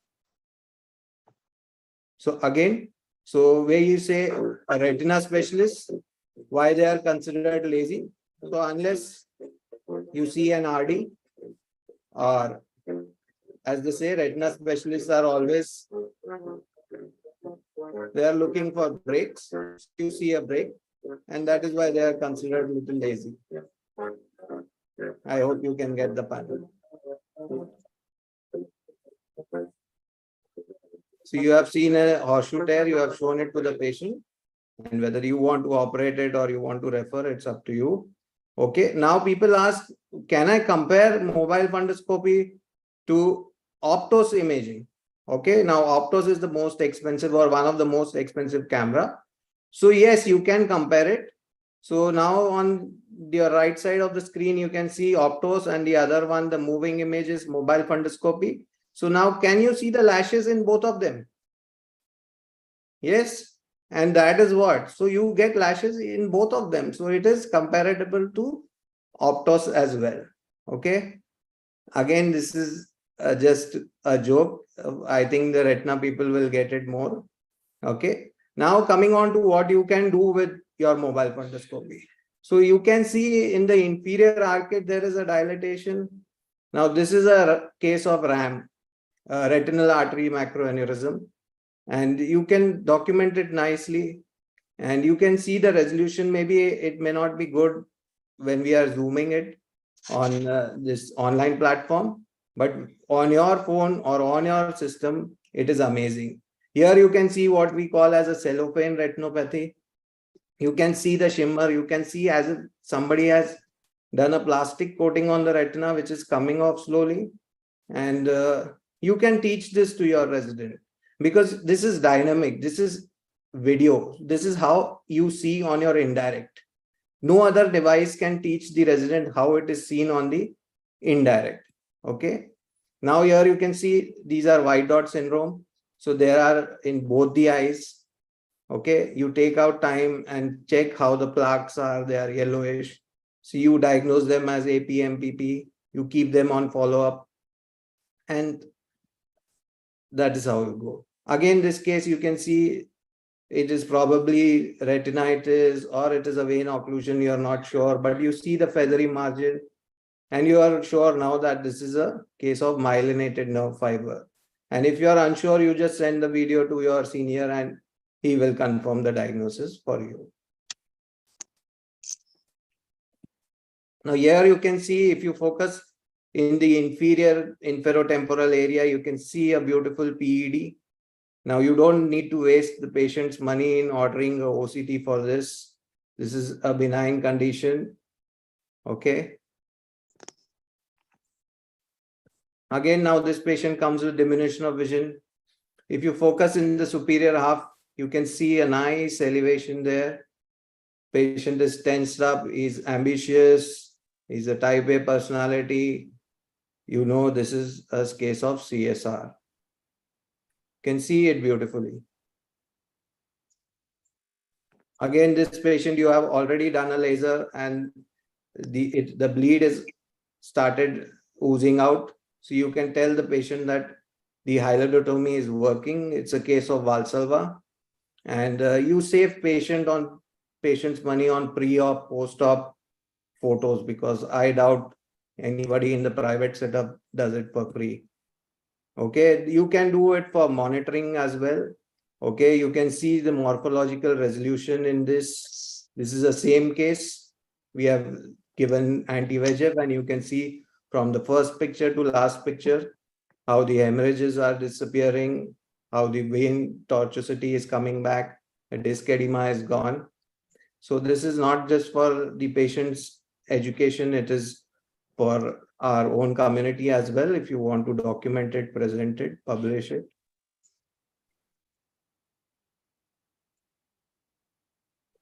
Okay, so here you can see a case of toxoplasmosis. So in the right side, you can see there is a bit of vitritis on the left side. In the other eye, it is resolving, hence the images are clear. Okay. So you can show it to the resident, you can, and you don't need to torture the patient again that the resident will see it for 15-20 minutes. It is you have taken the video and the resident sees this video again and again. So not just the posterior pole, you can image the periphery as well. You can see a lattice. You can show it to the patient. Whether you want to treat it or not, it's up to you. But this is a documentation which you can do. And here you can show it to the resident how a white without pressure looks like. If you look carefully, you can see the aura as well. Okay. Because if you see images of white without pressure online, they don't look like how they see on fundoscopy. So this is a dynamic this. And if you want to take screenshot, you take a screenshot of the video if you want just a single image. Because if you go for clicking the image, then it is very difficult because you don't know when you get the best shot. Now, this is the tube light in the eye. As you know, this is Ozurdex implant. So you have injected and the patient says, oh, give me my money back. There is nothing inside my eye. So you can show it to him. Of course, if he's not seeing the floater, that is one good thing. So and you can show it to the resident also, so he doesn't confuse every time your post-injection patient comes to a foreign body in his eye.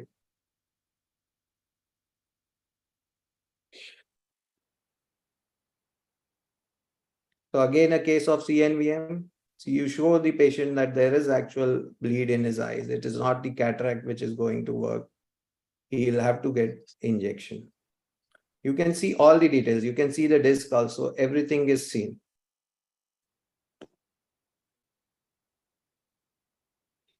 Okay, these are some of the cases of IOL subluxation. One second, yeah. So you can see here, so subluxated IOLs. These are sometimes difficult to catch because they are in the inferior. Sometimes the pupil may not dilate well.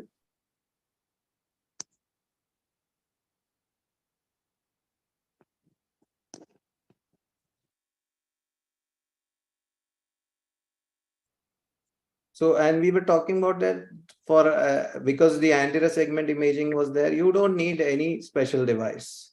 You just need your mobile camera and you just need to know what to focus. Okay, and retroillumination works best for most of the imaging. And videos are the preferred choice for me.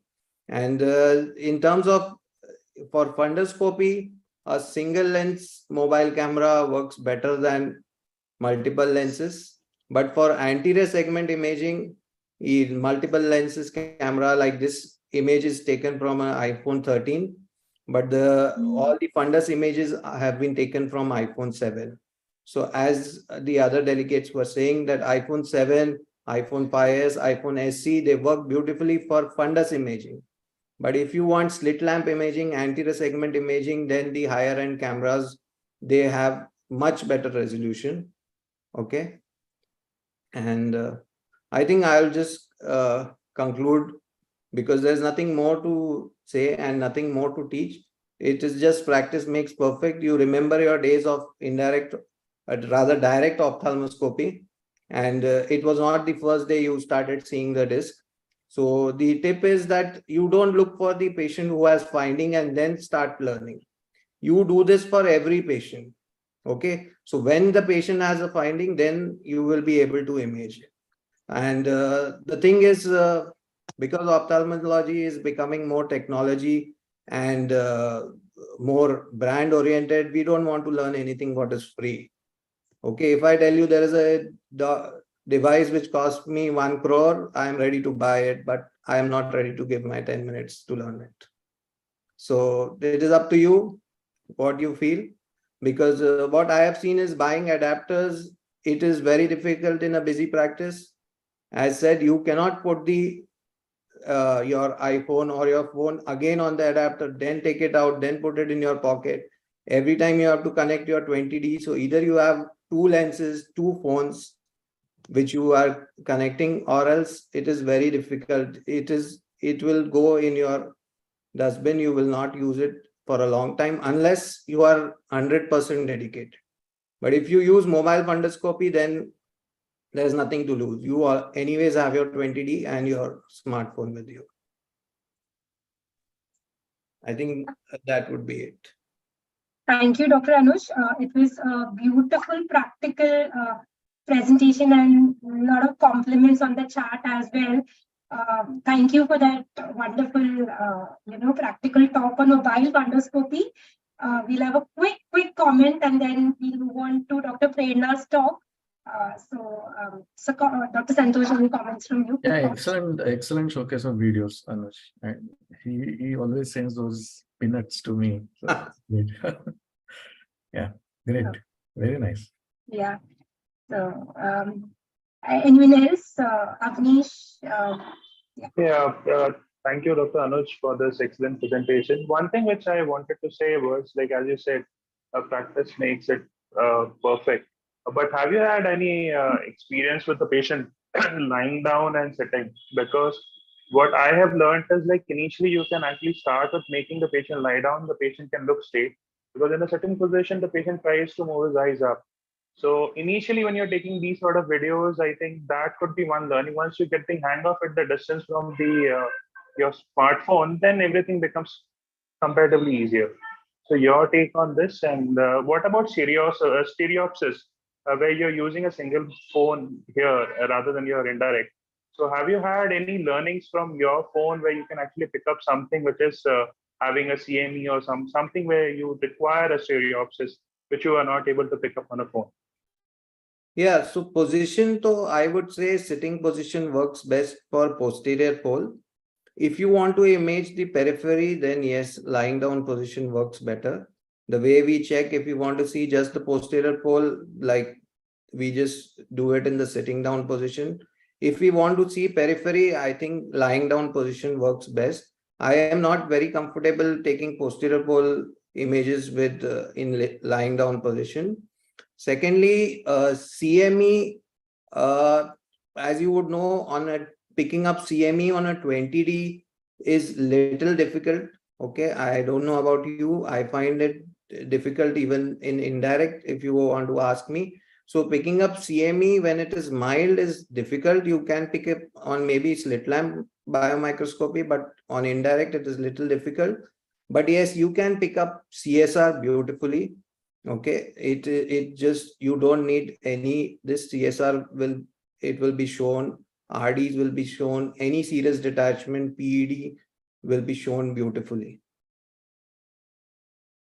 So thank you. I think let's move on to the next speaker. We have, let me just share my screen and introduce our next speaker, Dr. Prerna Tahiliani. So Dr. Prerna is an oculoplasty surgeon, a very good friend of mine. And she is a fellowship trained ophthalmic plastic surgeon and ocular oncologist who has co-founded an exclusive oculoplasty suite, the Mumbai Eye Plastic Surgery. She has edited a textbook on recent advances in oculofacial plastics published by Springer and has 13 peer-reviewed publications and 5 book chapters.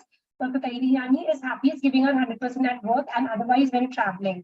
So Dr. Prerna will be speaking to us on external photography and oculoplastics. Over to you, Dr. Prerna. Okay, thank you so much, Nopur. You could have skipped the introduction, honestly, but perfect. So can everybody see my screen? Yes, Dr. Prerna, please go ahead. Great.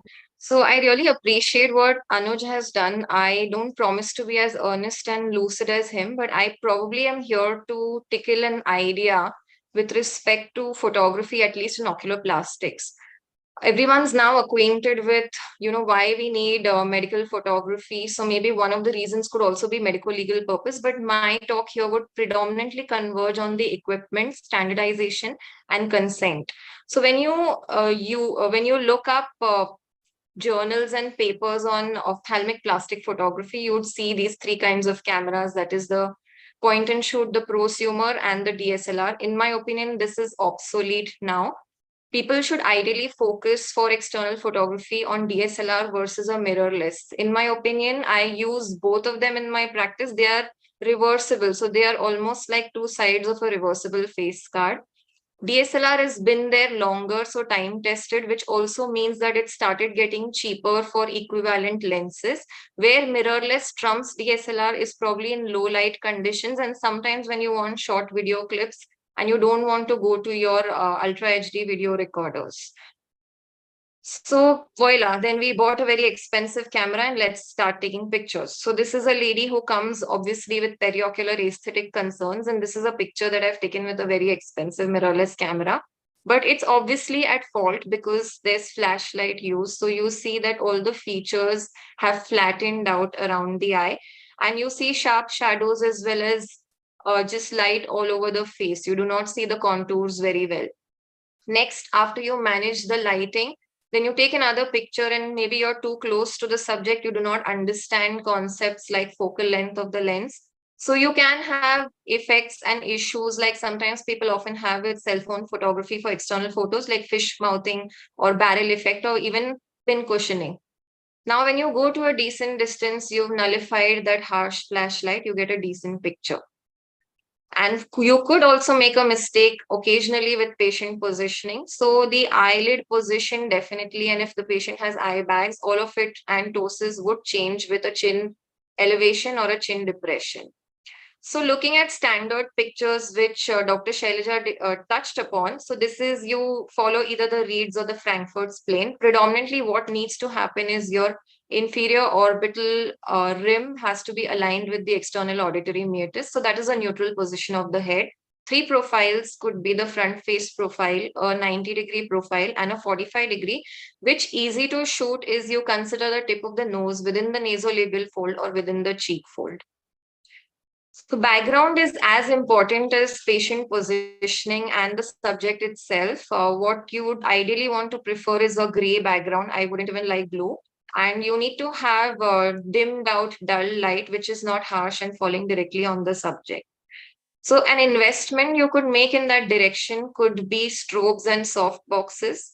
Now these need to have a sync cord, and if you are predominantly an anterior and posterior segment surgeon, like 90% of the ophthalmologists, it's fair enough to not invest in this and maybe get a small portable soft box which is just lying on top of the camera. And if you don't have a sinker, you can learn to play around with the exposure and shoot the light on the soft box simultaneously. When you look at the lighting, like I said, soft light coming from above so that you don't have harsh reflections. Position of the head should be in the neutral position, and maybe the framing should be from the head to the jugular incisor. Sometimes patients come in with specific demands, like this young girl came in speaking about her under eye rolls. Now, she does not have fat bags, but Indians often have a very prominent orbicularis roll. And if you're thinking of Botox, you need to document that when she's smiling, how much of the roll was evident versus what it would be after the post-procedure. Again, some of the data could be incomplete with just external photos. So this is a middle-aged lady with a lower eyelid entropy. On what extra do you want to know? I'm not just a surgeon who'd want to cut and stitch her up. So I play around a little bit for extra information with a macro lens. This is quite similar, at least when it comes to the straight eye picture, to a slit lamp photography. Now she has ocular cicatricial pemphigoid. So I go on to my slit lamp photography and complete and merge all the pictures for all the documentation. Another way where you want adjunctive information, where you get a lady where you're considering scarless ptosis surgery and you do a phenylephrine test and it's positive. So you can maybe have drops a little bit defocused, which tell you that this was the response after using the phenylephrine drops. So all in all, to understand external photography, it's an interplay between aperture and shutter speed. This is something that I learned very early on in my life. So larger the aperture, which is smaller the f-stop. So something like what shows on your lens is 2.4, 2.8 or 4. These are smaller apertures. This will give you more light into the sensor.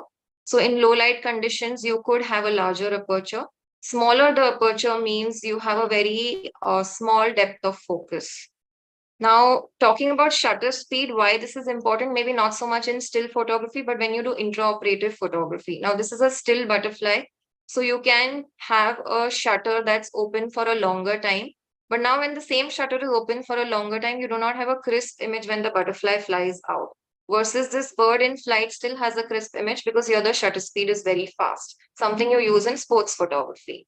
So for intraoperative photography, it's anyway very difficult in oculoplastics. And if you need to freeze the movement, you can use flashlight so that the overhead lights do not interfere with your surgical steps, and you can use a high shutter speed.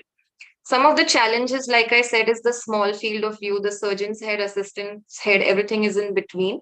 And it's difficult to get the same kind of imaging as a third person standing besides. These are some tweaks in surgical video recording. I personally use a Panasonic UHD recorder. So GoPro is something I've not been a very big fan of because of the resolution. What I do tend to use is a Gorilla Pod, which is mounted on my saline stand. I pre-position it before I sit for surgery. And you can also see with a swivel screen what you're recording. Then there are waterproof under camera cases, like you also have these rain protectors for mobile phones. Some of these are retrievable and you can bring it onto the tray. Now, the most important thing I personally wanted to stimulate or inspire my young colleagues is the emphasis on consent. So this is extremely important. When we talk of consent, we just use it as a very loose, broad-based term. But in medico-legal purposes and cases, there are different kinds of consent. So one consent is when you use the patient's data and photographs only in confidential notes, which means you're corresponding between a medical colleague for an expert opinion, and that's where you share it and you have an understanding that it is not going to go out. Patient also needs to know if you're using this not just for confidential notes, but also for teaching. You're, say, a lecturer or an honorary in a medical college and you put out the pictures on the board. It's also more important now if you use it for correspondence, for teaching and publication. The whole ball game changes now with social media platforms. So if anybody wants samples of these consent forms, I have some of them downloaded from the American Academy of Plastic Surgery, the British Academy, and so far we don't have a standardized form in the Indian Academy. Let's talk a little bit more about what's happening very feverishly nowadays. So let's talk about the abuse of photography. We talk about documenting, we talk about our beautiful results, and we, like in a flash of a second, we just post it online or we share it on WhatsApp. So what we have to understand now is, are we at some point fidgeting with the ethos of medical practice? And do the patients really understand when they just blankly sign a consent form? Do they need an explanation? Do they need to be told that if they do give a consent to put this out on social media, then we have no control over the image? It could be used by XYZ in any form. So it's not really necessary that just because it's freely available and you're able to post it, you're able to get blue ticks, that nobody is paying for it. An interesting thing is, if you go on Instagram and you just put eyelid lift or you put any kind of eyelid cosmetic surgery, probably the number of results would be more than the number of people existing in this country. So here, maybe we have to be a little reflective to understand that our duty to share information and teach is as important as our duty to protect confidentiality. That's how the medical profession is so different from a lot of other professions. There could be a point where the social media bubble could burst. And if all the medical images are put up only for teaching, as we emphasize, then why don't we put up our own complications on social media? Why do we only show the most gorgeous results? In a way, sometimes I see a lot of youngsters, maybe we are trying to promote an idea of body dysmorphism very secretly as well. So I'm not talking about cataract and retina. This is purely with respect to ophthalmic plastic surgery. There's no dearth of literature talking about consent for photos, but you have to understand even journals like gastroenterology, gynecology, where the patient's identity or face is not revealed, emphasize on this. In any form of plastic surgery, eye plastics is the most challenging here, because the way to conceal the patient's identity is to hide the eyes. And here we are just working and focusing on displaying the eyes and the area around the eyes. So this is just food for thought from my side to all my colleagues here. Thank you so much. Thank you, Dr. Prerna, again for a very practical presentation, and covering all aspects of external photography, right from the consent to the medical ethics and the positioning and the type of camera to be used. Thank you so much. Any comments, Santosh sir, comments on this? Yeah, thanks for emphasizing on medical legal aspects and consent. Actually, it's very important, Dr. Prerna, and very good talk by you. Thank you. In terms of illumination, that is also very critical actually while taking photos. Yes, yes, I agree. And the background, you said gray background, but so to be very honest, I do have a photography room with a gray wall, but because being a private practitioner with limited staff, I do tend to just crop out the back side of the slit lamp chair. That's where I take most of my photos. And I have made you could say a jugaad, where I use the spotlight with a filter on it. And I've found my correct exposure shutter speed to take pictures in that setting. Nice. Nice. Yeah. Any other comments? We'll move ahead. Fine. Have you tried 3D photography, Dr. Prerna? 3D photography? No, I haven't tried it. I've been a part of it during my fellowship days. I've recorded videos, but I think I have my hands full, and I think you know how an important microscope, a good microscope, and a good phaco machine is important for a cataract surgeon. Photography is one aspect of plastic surgery, but I need to balance out everything else together. Right. Yeah. Sure, ma'am. I think you can get good 3D cameras now. They have become cheaper. Yeah, of course. I have a 3D camera. I just don't have a use of 3D videos that I would record right now. Okay. Yeah. So thank you, Dr. Prerna, for joining us and giving that wonderful talk. Thank you so much once again. Thank you so much. Yes. Yeah. So we move on with our ICI Everywhere contest, and I'll request Dr. Priya to introduce the next participant. Judges, you can just move on to your 1 second. I'll just share my screen again. 1 second.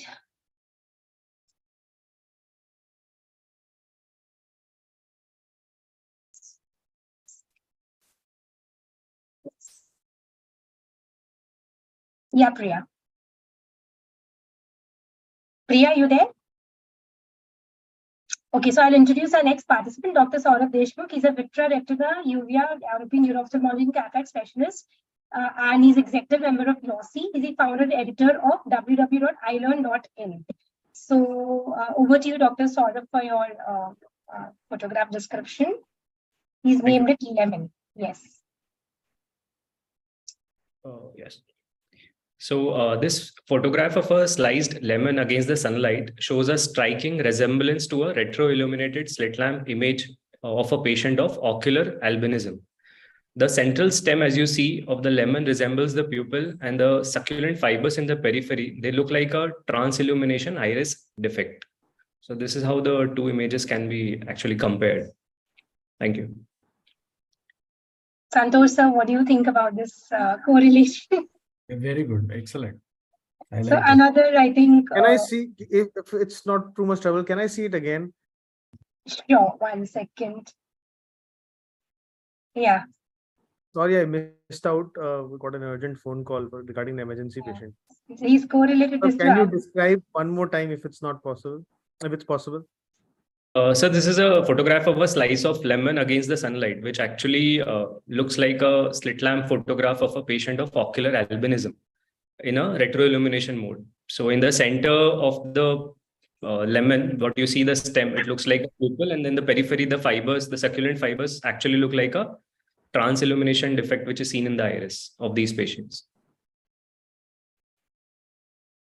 Any comments, Karan? Yeah. Should I move on to the next? Okay.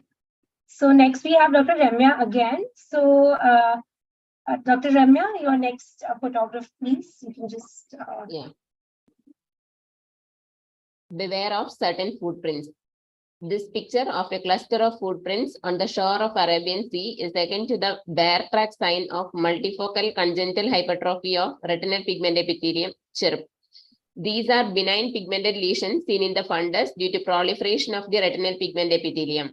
The harmless footprints may be wiped away by the benign waves, but deeper dangers lurk beneath the seemingly calm sands of the beach. The atypical cluster of CHIRP could be a non-invasive marker of familial adenomatous polyposis coli, which has 100% risk of colorectal cancer. Left untreated, virtually all patients with FAP will develop colon cancer. So this could be used as a screening test to detect FAP. Thank you. Thank you, Dr. Ramya again. Santosh sir, what are your thoughts on that photo and the correlation?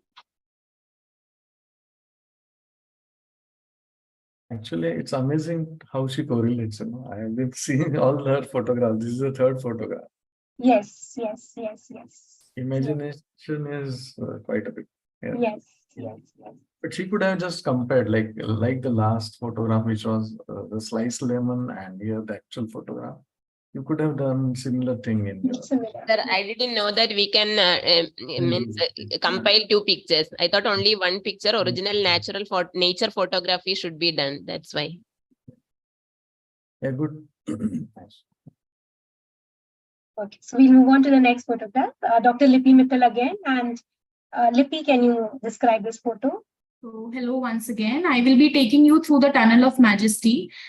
This image is also based on the ideology of tunnel vision, where the central dome and the immediate surroundings of this iconic monument are clear and focused, resembling the central vision of a person with tunnel vision.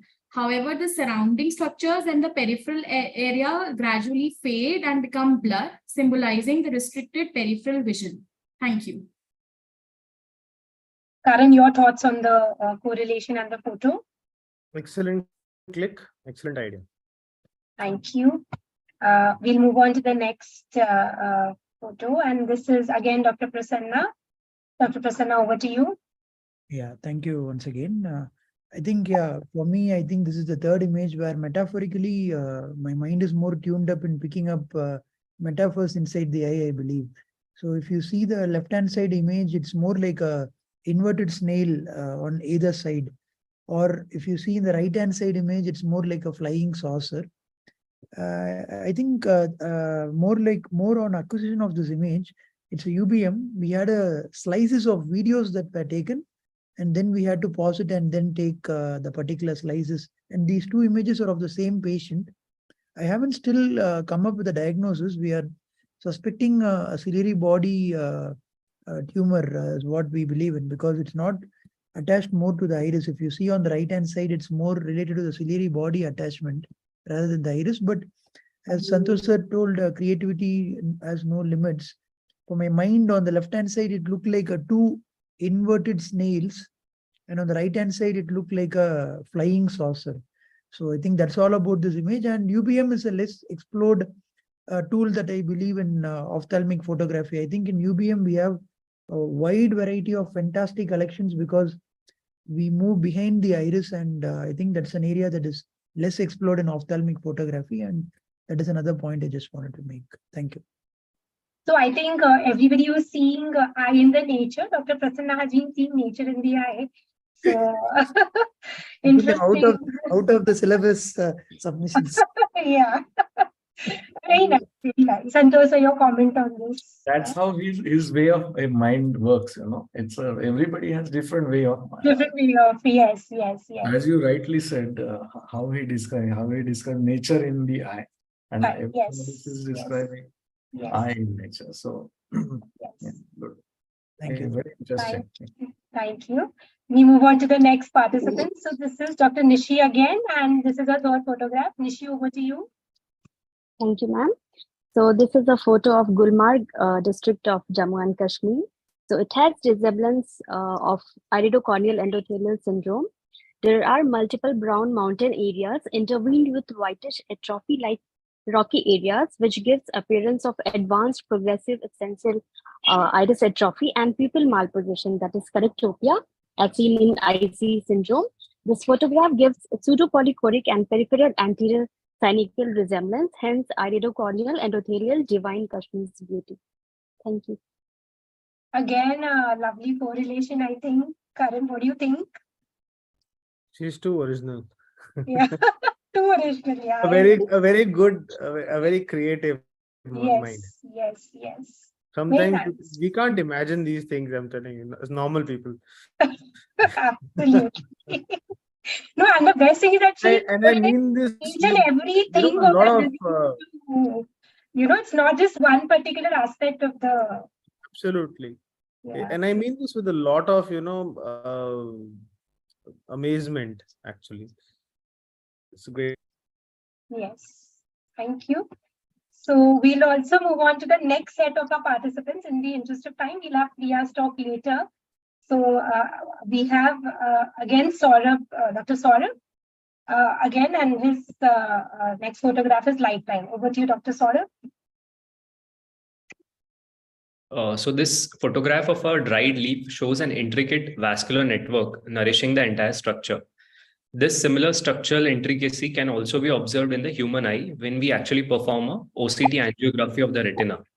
So these structural similarities actually provide evidence of evolution of animals and plants from a common ancestor. So this, yeah. Thank you. So Avnish is there, retina, OCT, your. I think a great metaphor to end with, Dr. Saurabh. I think a nicely clicked photograph and a good comparison. Thank you. Thank you. And we move on to the next photograph. So this is Dr. John Davis. I've already introduced him. So over to you, Dr. John, for your photograph description. Hi again.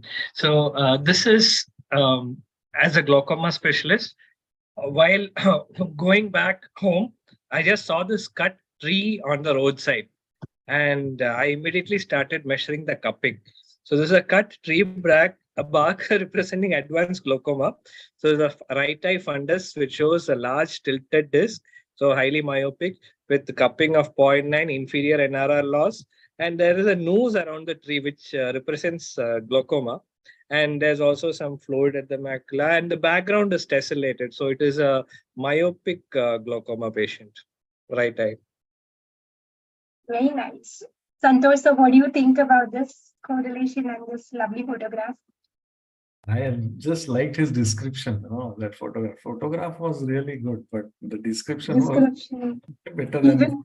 Yes. The nose also and the background also very nice. They even told it is right eye at the end. Yeah, true. Cool. So we move on to the next photograph. So this is Dr. Arnav Singh Saroya. He's a senior fellow cataract cornea refractive surgery at Agarwal Eye Hospital, Chennai, and he's a doctor by profession, artist by choice, foodie, blogger, and pure Punjabi. He's an grammatist. Okay, I have been taking pictures, but as long as she can remember. Okay, that's a nice one. So this is his photograph. Over to you, Dr. Arnav, for the description. Dr. Arnav, are you there? I think we've lost Dr. Arnav. We can probably take his entry later on and move on to the next participant. So Dr. Shajita Parveen, she's a consultant and surgeon glaucoma services at Appasamy Eye Clinic, Chennai.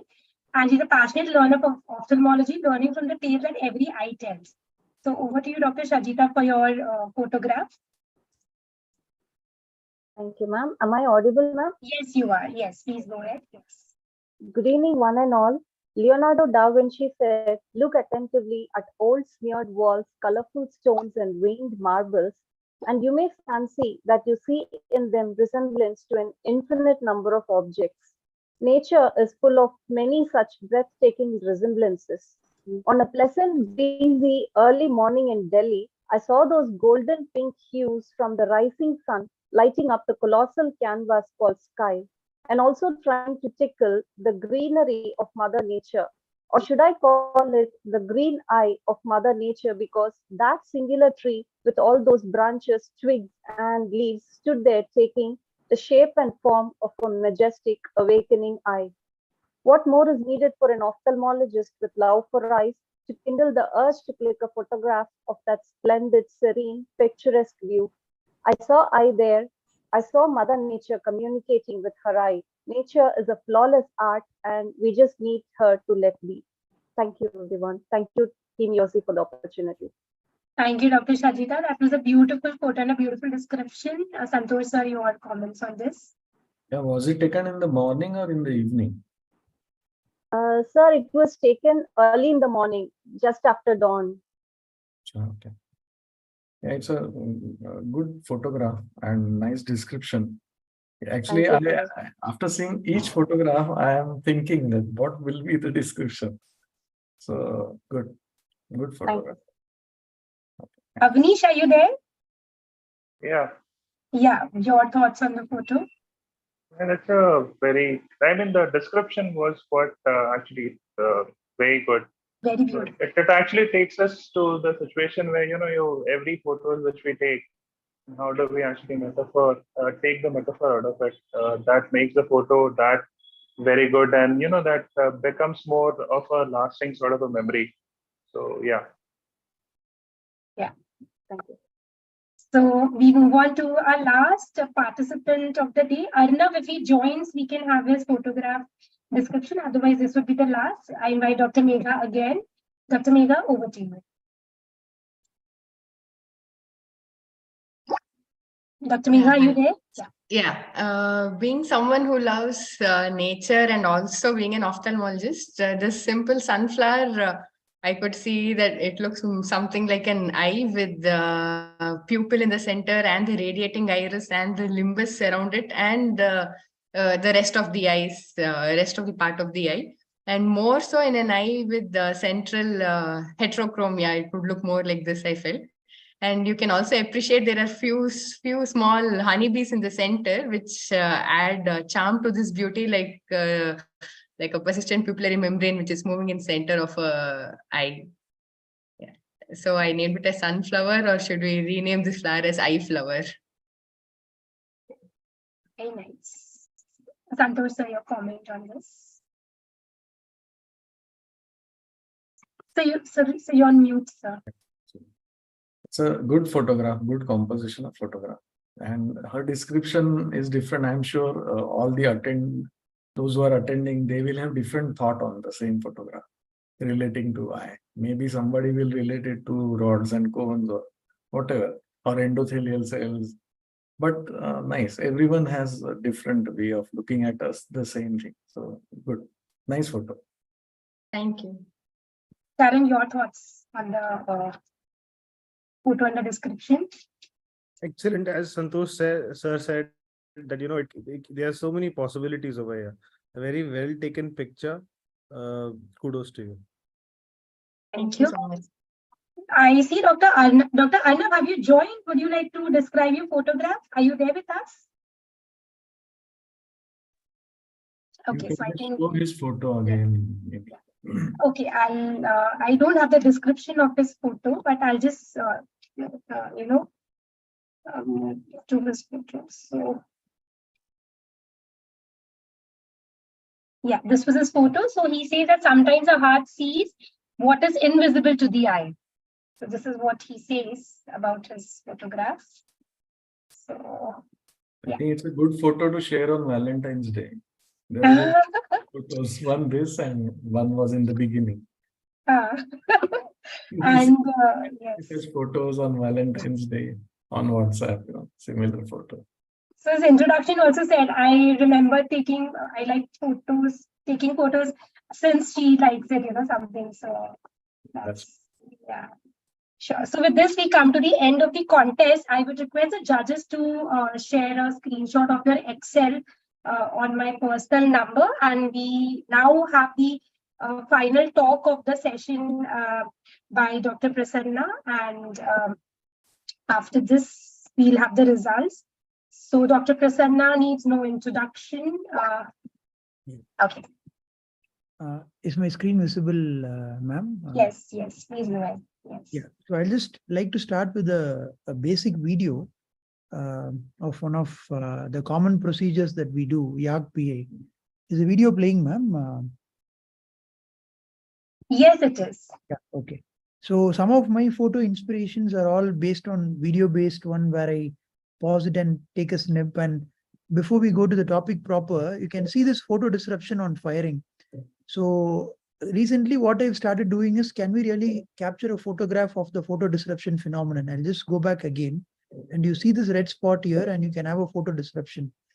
So this is something that we do commonly in our day-to-day practice. Again, this is a photograph taken with my iPhone 12 Pro. I'll not go into the techniques of it. One with the Abraham lens, we have used the Abraham lens and you can just see, I'm just giving an additive spot here to just open up this small bridge here. And this is the second spot to enhance the opening that I have made. And in completion, you can see that the Van Eyck's is definitely much better than what it was. I'll just go to another picture or another video over here. What I have done is, this is again another video. I'm aiming the beam on a crypt here. And when I delivered, in the naked eye, I was not able to appreciate the photo disruption. But then I went back. This video, you can see I'm just stopping it. I hope all the attendees saw the blue photo disruptive phenomenon. I'll just go back again. You can see that this itself can be a photograph where from a video, we can take this blue spot here. I think the more higher resolution the cameras that we are going to have in the future with the smartphones getting better and better with day, I think it's only a matter of time before we even document the photo disruption. I think all of us would have watched Oppenheimer, the recent movie of Christopher Nolan. I think it's only a matter of time before we even document molecules or even subatomic molecules, like the process of photo disruption, which is very common, and we all, I think, we do it in our day-to-day practice for a YAG PA patient. Anyway, that is one part of photo acquisition through a video. So how to use the documented photos, I'm just going to take you through the next few minutes of how I am using this, and it is one of an innovative journey, as I would like to say. And of course, a picture can speak 1,000 words. And I would like to start with one of the normal gonioscopic pictures of mine. I call it the geometric paradox. So even representing a picture for publication or in a journal, or even for a competition like this, I think you can use a paradox where you can make it aligned in such a way it looks more eye candy. So, but it all starts with image acquisition. Build your style. I think photo acquisition is one, but building your style, as I showed on the right, how do you want to show that gonioscopic picture? This is the geometric paradox that I really felt works well for me. It should be like a story because it speaks 1,000 words, and story should definitely be one of them. And of course, there is an ethical part of it, but don't tamper with the picture. But sometimes a brightness or a color saturation or a contrast, collage making again, for example, on the right hand side, the same image, collage making is something that we really have to innovatively make. It will help you in communicating better as to what you are really trying to say. So this is the image that speaks for itself. And this is again one of my patients here. You can see this is a video. I always, I'm kind of like a video based person. I end up taking a video and then converting a photo from that video. Somewhere I feel that works well in my hands.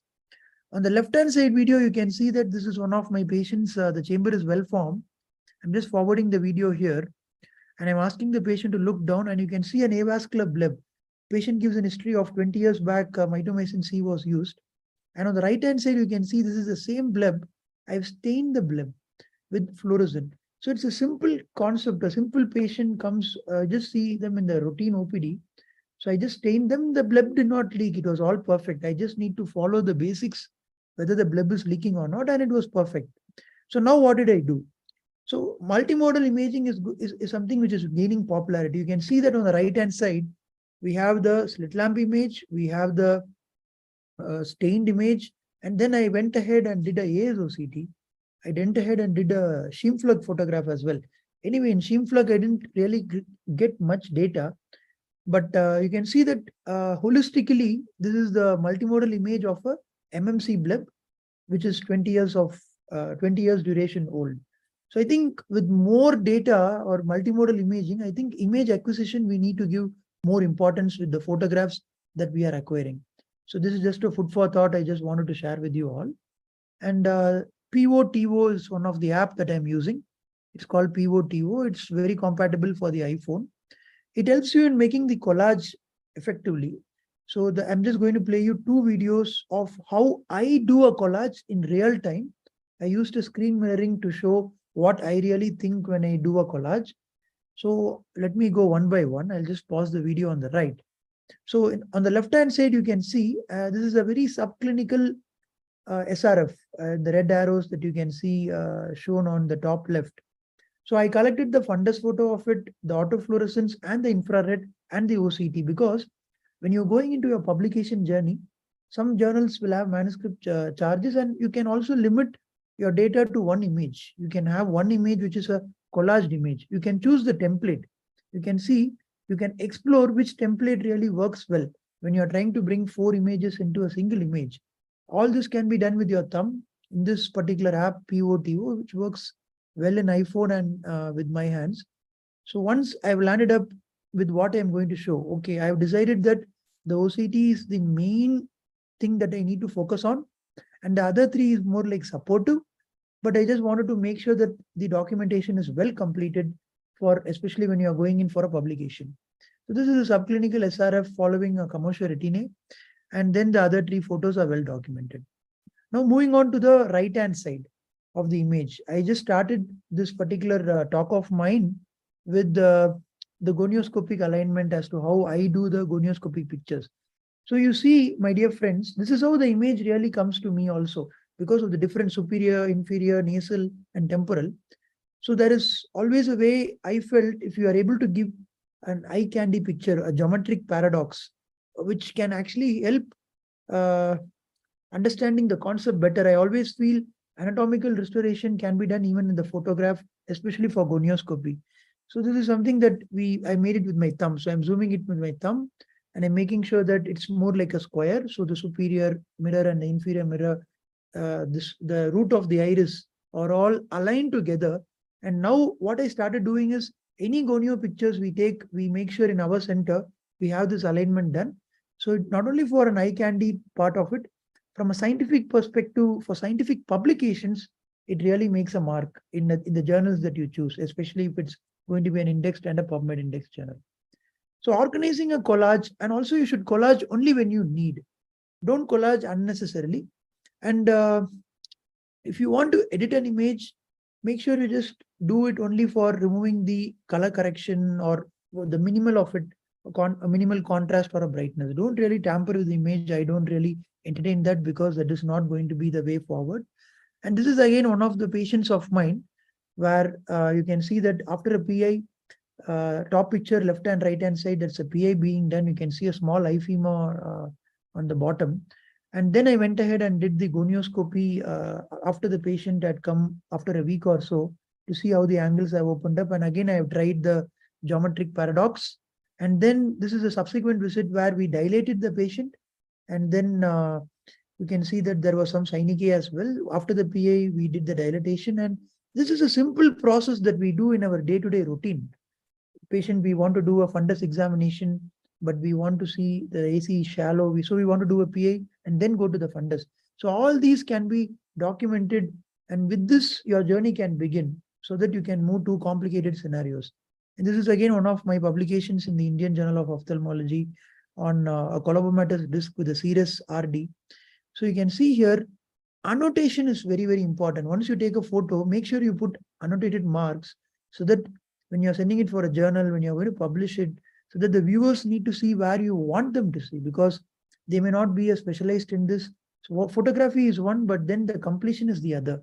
So I would always tell my fellow or my colleagues, photograph is one. If you have a good solid photograph, and if you feel it is something that is worth publishing, work on the photograph and get it published. Annotation of photograph itself is an art.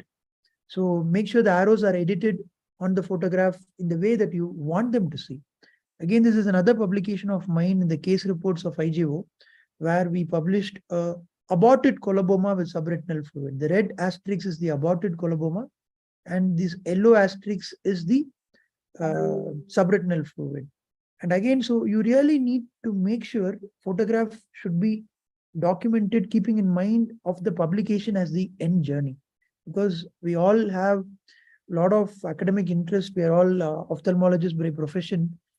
We all have our affinity towards photos as well. But our photos should just not be in our photo dump.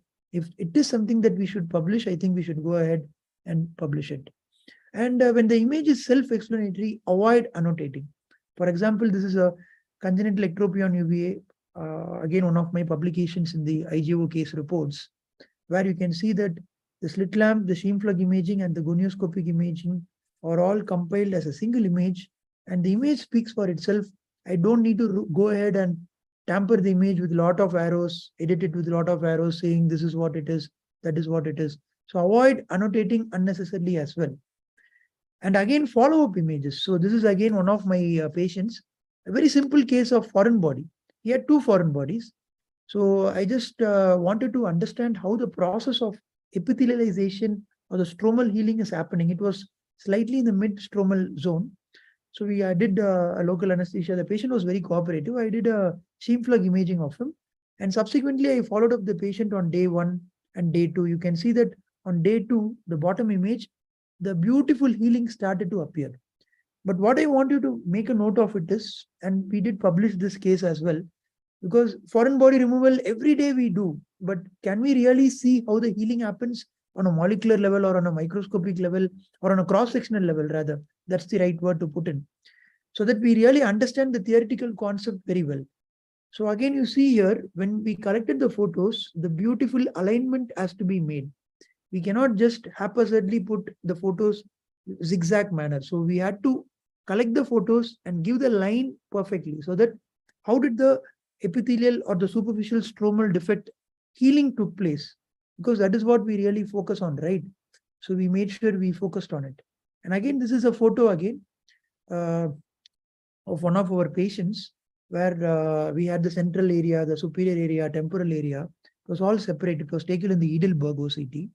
And Edelberg OCT, especially the FFA, we don't have the alignment. So we aligned all the 7 or 8 sections of them and made a montage.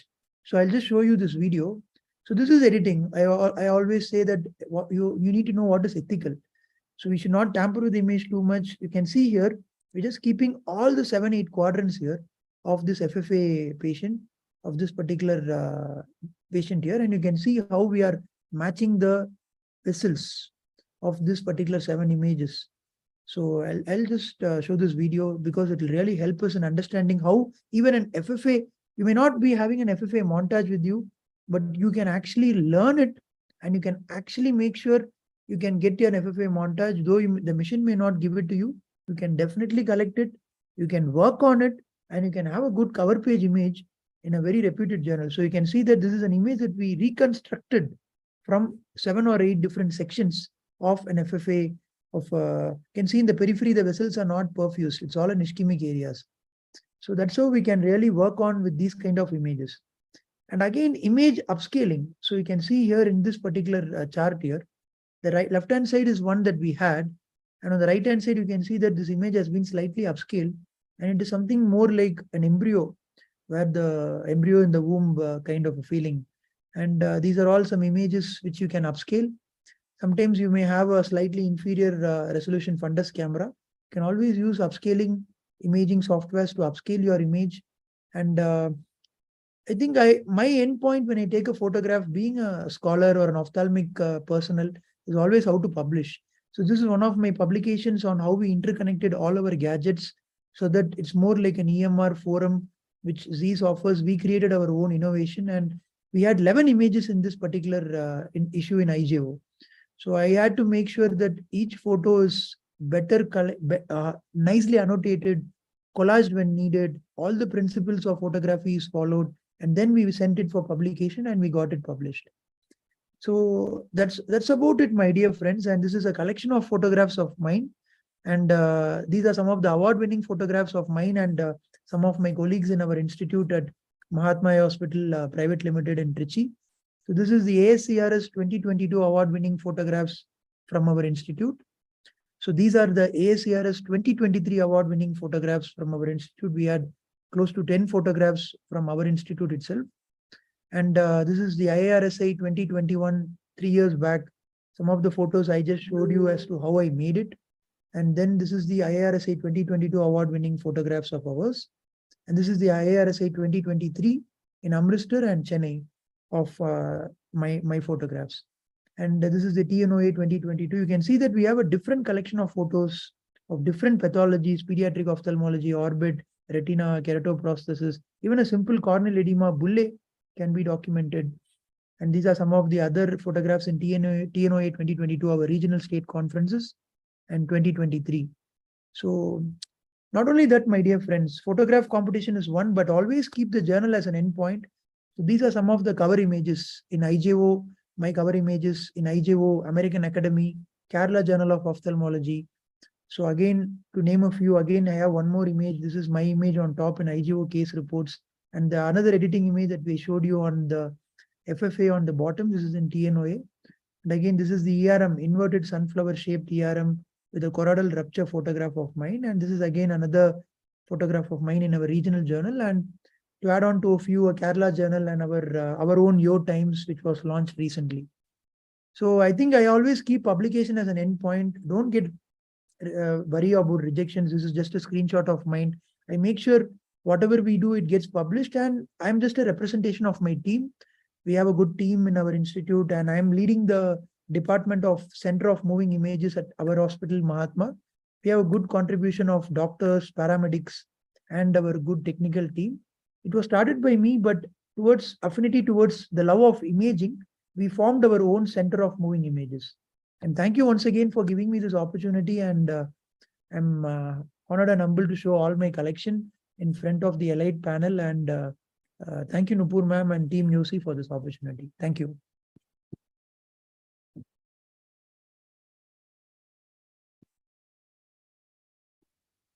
Excellent presentation as always, Prasanna. Those images were really, something. They were pretty awesome. And I think they've given a very good message from which a lot of people can learn from. And as you've shown the Poco app, what is that? POTO. So I was looking for an app on iPhone. Now I think I'll use that one. And excellent as always. Any questions from the audience and the participants and everybody who's involved?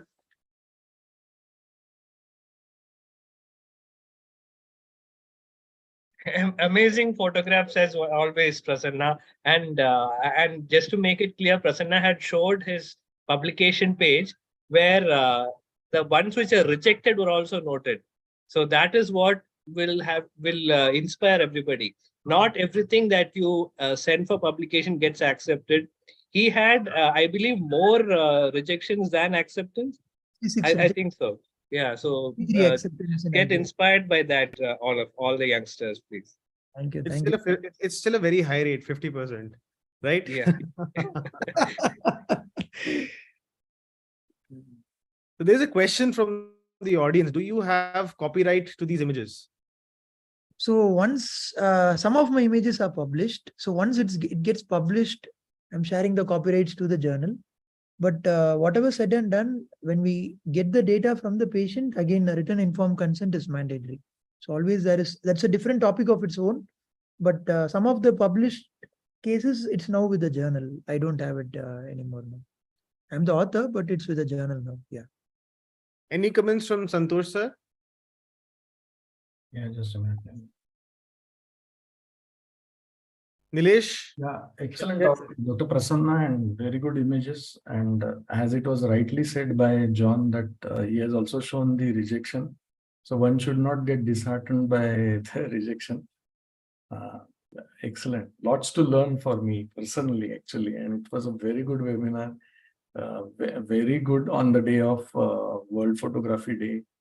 It's always good to attend YOSI webinars because they are always, very good. Keep it up, actually. All of you. Thank you, sir. Great. You're doing all great. Yeah, excellent. Thank you, sir. So I'll share a quick comment, quick story. So when I was in Arvind, I had written an article which I was going to publish in a local journal. So it happened so that I had I sent it to one of my mentors, Dr. Sen Gupta. So who is, the very, very good in publishing and all that. The moment he saw that, he's like, we're not sending it here. We're sending it as an ophthalmic image. So like, sir, please, let's do that then. It got published in JAMA Opthal. So it was a case of a spontaneous extrusion of a subconjunctival cysticercosis cyst. And it happened right in front of me. And somehow I had clicked pictures with a smartphone. And luckily it got published and the recognition from it. So so we have with us Dr. Saurabh. Saurabh, any comments? You won a lot of awards on photography. How do you take such beautiful pictures? Sir, it's all about you have to basically stabilize your hand and the camera. That's it. That's the only thing which I use. I've used the adapters and all, but as already said, it's a bit tedious in a busy OPD. So it's always better to learn to stabilize your hands and click it directly using the phone and the slit lamp only. We have some friends from Nigeria as well. Any comments from you guys?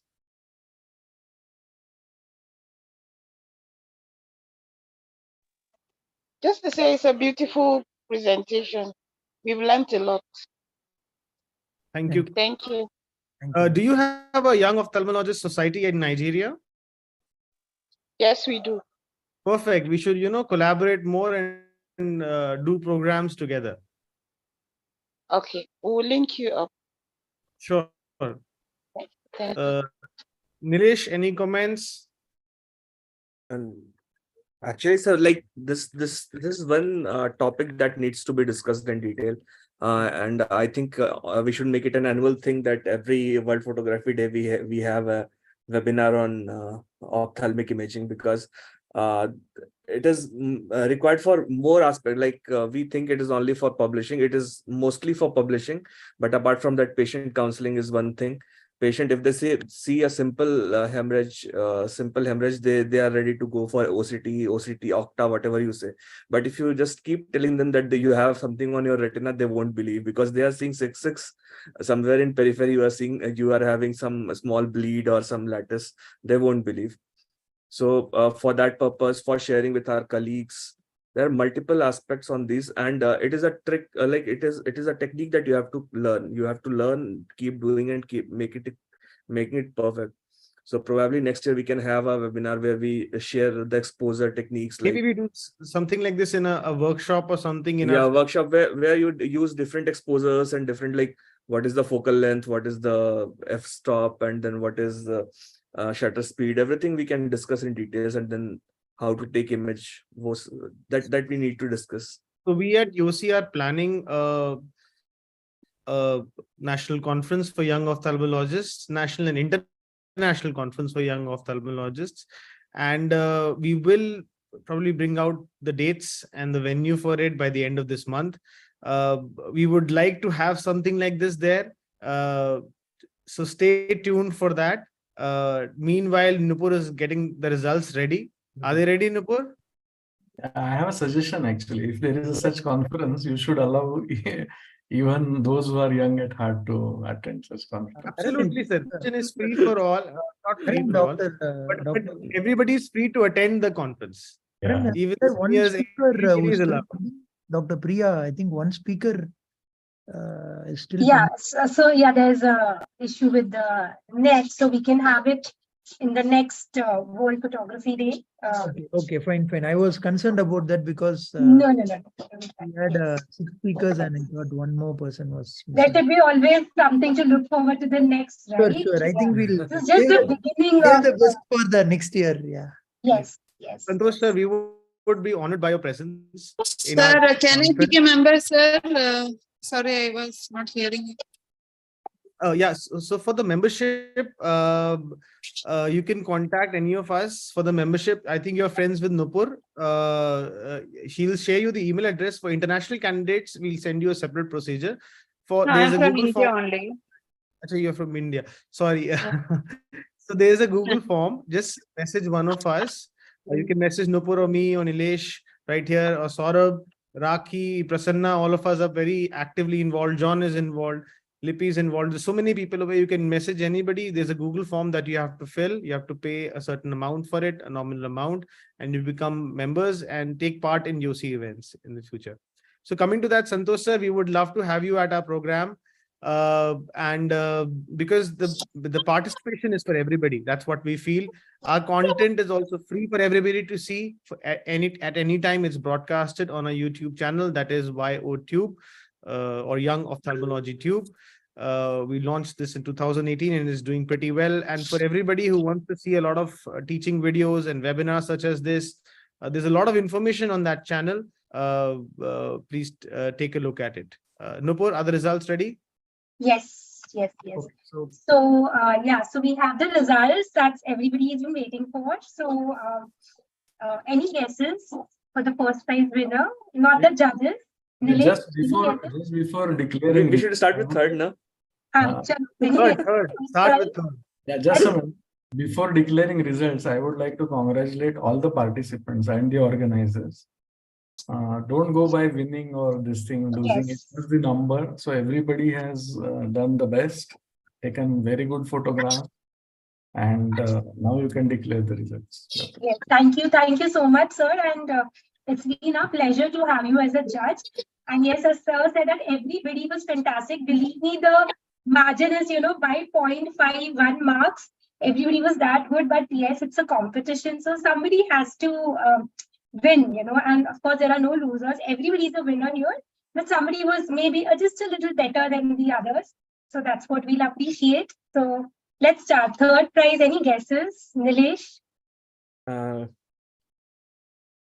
Cupping by Johnson. Okay.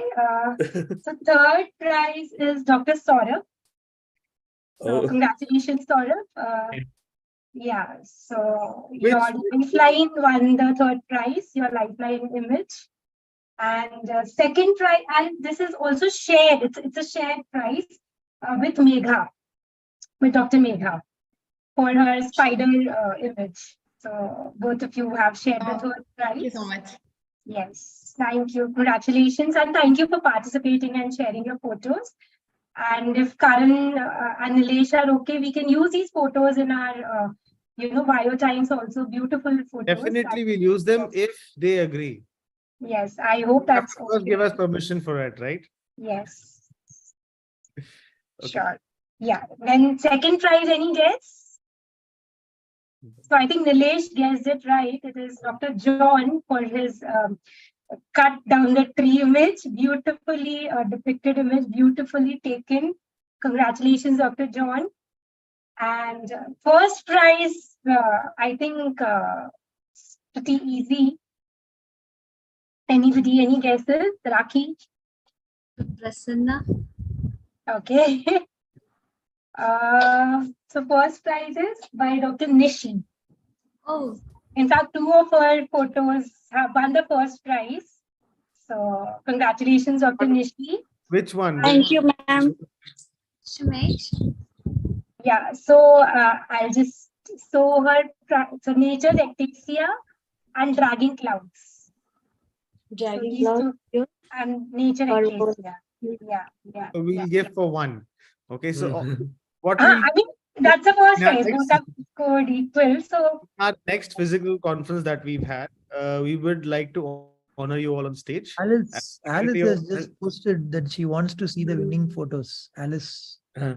Actually, you can just post those photos maybe in the WhatsApp group so that we'll do that, sir. We'll put it on the Facebook group. if you can show it now also, it is, if it is possible to show now also, it's good.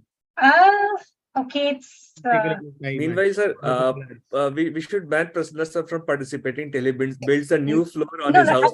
there's a special prize. There's a special I didn't want to. I didn't want to. He has every year he is having 20-25 prizes. Yeah. So So results are not yet over. I'll the see you on the other side. I'll see you guys on One the other second. So on special request of the judges, we have a special judges award to Dr. Prasanna. Yeah. So yes, it was supposed to be a nature photography, but yes, Dr. Prasanna changed the whole dimension to I see nature in the eye. He has a special judges appreciation award. that's his nature. That's his nature. That's the biggest award. Thank you, Santosh. Really, So, and the other Dr. judges. Prasanna, you participate and you win. It's become a norm now. So I'm officially banned. Nilesh told me I'm going to. I think Prasanna's looking at this contest was like a Miyake view,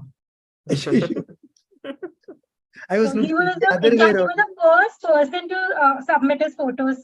We announced this contest, and I think the second and the third day, he was the first person to submit his photo. That's how it's. Very nice, Thank very you. nice. Thank you. Thank you. So I Thank you, dear think judges. with this, let's call this event a wrap. And before I just switch off the live streaming, I would just like to thank everybody, Santosh sir, our judges, panelists, Karan, Dinesh, Avnish, Devakant, for joining us, especially Santosh sir, for being with us throughout and participating with your 100%, for each and every photo, giving your expert comments and enjoying this webinar with us. It was very, very encouraging to have you with us, sir. Thank you so much from the entire YOSI team. And yes, of course, the entire YOSI Governing Council. Thank you for your support. To all the speakers, excellent talks. And yes, the time was, I wish we could have had a longer time for all the discussions. beautiful talks. And Great to thank your team, your socio-cultural team. yes, and of Hard. course, my socio-cultural team who've been there supporting all the abstract ideas. Rakhi, Priya is not here right now, but being the backbone support and helping us in everything. Thank you, everyone. Thank you to all the participants of the photography contest.